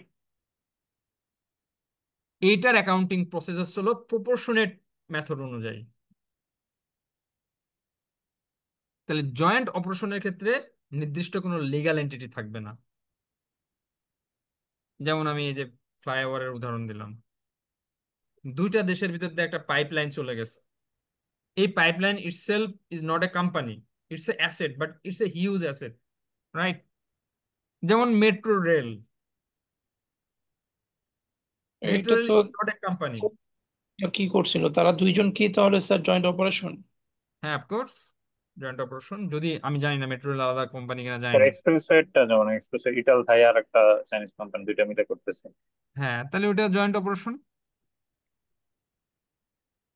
জেবি কি 50-50 শেয়ারই হইতেইব না আরো মানে এরকম না, হইতে? জিবি 50-50 শেয়ার হতে হবে এরকম কোনোই নেই, জয়েন্ট কন্ট্রোল থাকলে হবে। 51 আর 49 দিয়েও হয় বাংলাদেশে অনেক জিবি। ক্লিয়ার? জয়েন্ট কন্ট্রোল থাকলে তখন কিন্তু আপনি আর ওটাকে সাবসিডিয়ারি, 51 থাকলেও সাবসিডিয়ারি হবে না ওটা তখন, কারণ আপনার একক কন্ট্রোল নেই। জয়েন্ট কন্ট্রোল যখন হয়ে যাবে তখন আপনাকে ইকুইটি মেথডে করতে হবে। ক্লিয়ার? জি স্যার। এখন আসেন, তাহলে দেখেন এই ধারণাগুলো না থাকলে তো আমি কিভাবে আপনাদের ফুল আন্ডারস্ট্যান্ডিংটা দিব। তাহলে এই যে এই কো ভেঞ্চারার, এরা কিন্তু একে অপরের রিলেটেড পার্টি না, রাইট? এই এ বি কিন্তু একে অপরের রিলেটেড পার্টি না, কিন্তু এই জেভি, জেভি কিন্তু উভয়ের রিলেটেড পার্টি, এরও রিলেটেড পার্টি, বিরও রিলেটেড পার্টি। আবার এর জন্য জেভি রিলেটেড পার্টি, বি এর জন্য জেভি রিলেটেড পার্টি, কিন্তু এ আর বি কো ভেঞ্চারার একে অপরের রিলেটেড পার্টি না। আমরা একটু গ্রাফিক্যাল প্রেজেন্টেশন দেখি, রাইট? মানে বেটার আন্ডারস্ট্যান্ডিং এর জন্য। এই যে দেখেন এই সিনারিওটা, প্যারেন্ট, তার সাবসিডিয়ারি, তার সাবসিডিয়ারি, সবাই সবাই রিলেটেড পার্টি। প্যারেন্ট ডাইরেক্ট দুইটা সাবসিডিয়ারি, এটা কিন্তু ডিরেক্ট সাবসিডিয়ারি, আর এখানে কিন্তু এটা ইনডিরেক্ট সাবসিডিয়ারি। প্যারেন্টের দুইটা সাবসিডিয়ারি, সবাই সবাই রিলেটেড পার্টি।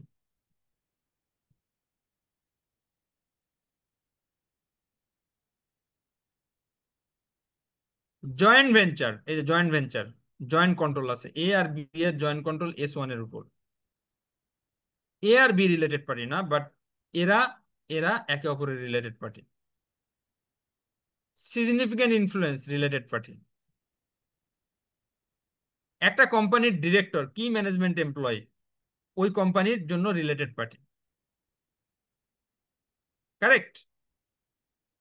কি ম্যানেজমেন্ট এমপ্লয়ীদের immediate family member, immediate family member কারা?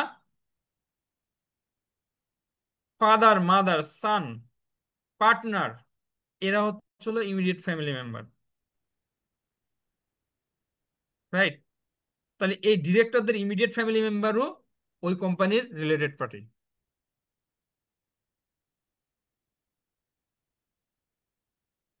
ক্লিয়ার? জি স্যার। জি স্যার। এই হচ্ছে রিলেটেড পার্টি কিভাবে ফাইন্ড আউট করবেন সেটা জানলেন। ডিসক্লোজার কি হবে সেটা আপনাকে জানতে হবে। আচ্ছা, আর একটা জিনিস, এই যে একটু আলোচনা করি।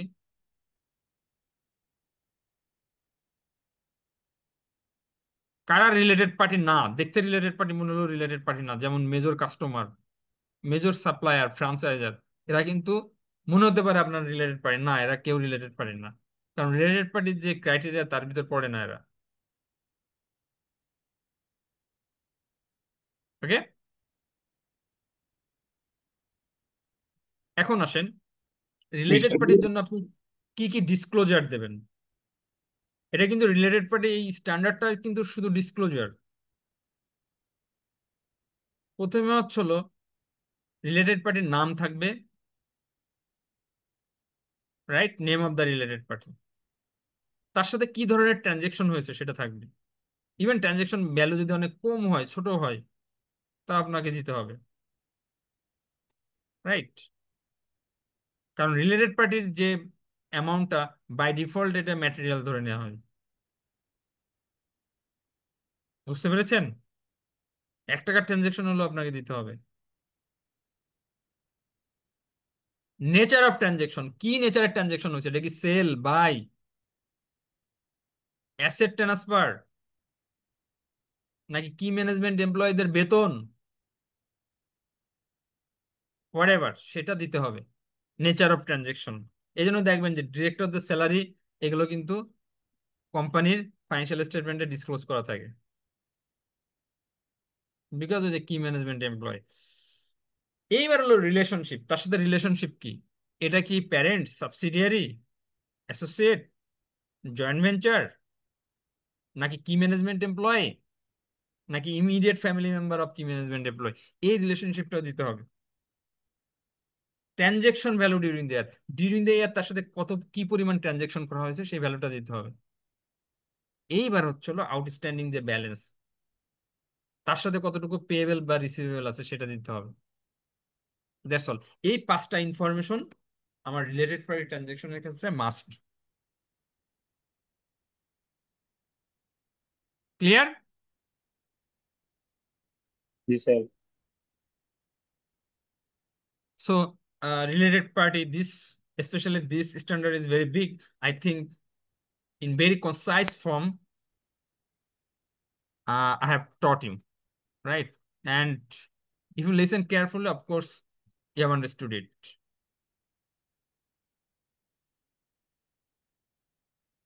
Okay, so next class আমার মোটামুটি যে স্ট্যান্ডার্ড গুলো পড়ানোর প্রয়োজন আমি পড়িয়ে দিয়েছি আপনাদের। আপনারা এই ম্যাটেরিয়ালস গুলো ফলো করেন। রিলেটেড পার্টির আপনাদের এই চ্যাপ্টারে এগুলো আছে আমি জানি। তারপর আমি এই দিয়ে দেবো আপনাদের, কোনো সমস্যা নেই। যেটা হবে আপনাদের বাসায় প্র্যাকটিস করতে হবে, রাইট? নেক্সট ক্লাসে আমরা কোশ্চিন সলভ করবো। হ্যাঁ, যদি আর একটা ক্লাস দেয় আমাকে, সেটা হবে আইসিবির কোশ্চিন সলভ করবো। ওকে, ঠিক আছে sir. Sir so thank you everyone. Any question so far? এটা দিবেন না, ওই যে কোশ্চেন আর উত্তর এগুলা সলভ করলেন? সরি, স্যার কোশ্চেন ম্যাটেরিয়াল এবং গুলো স্যার একটু শেয়ার করেন স্যার। হ্যাঁ চ্যাট বক্সে ম্যাটেরিয়াল দিবেন। গুলো আমি এক্ষুনি শেয়ার করে দিচ্ছি আপনাদের সাথে, এক্ষুনি, উইদাউট এনি ডিলে, রাইট? যেমন যে কোশ্চিন দিলাম, এটা কোশ্চিন প্লাস এর সলিউশন সবই আমি দিয়ে দিচ্ছি। হ্যাঁ, স্যার IS-21 এরটাও আবার দিয়েন, অনেকে হয়তো ডাউনলোড করতে পারে নাই ফার্স্ট টাইম। আইএস যারা পরে জয়েন করছে তারা আসলে স্যার এটা জি, পরে আর পায় না। স্যার IS-21 এর যে স্লাইডটা দিছিলেন প্রথম পিডিএফটা, ওইটা আবার শেয়ার করেন। হ্যাঁ, আইএস 21 এর এটা দিব।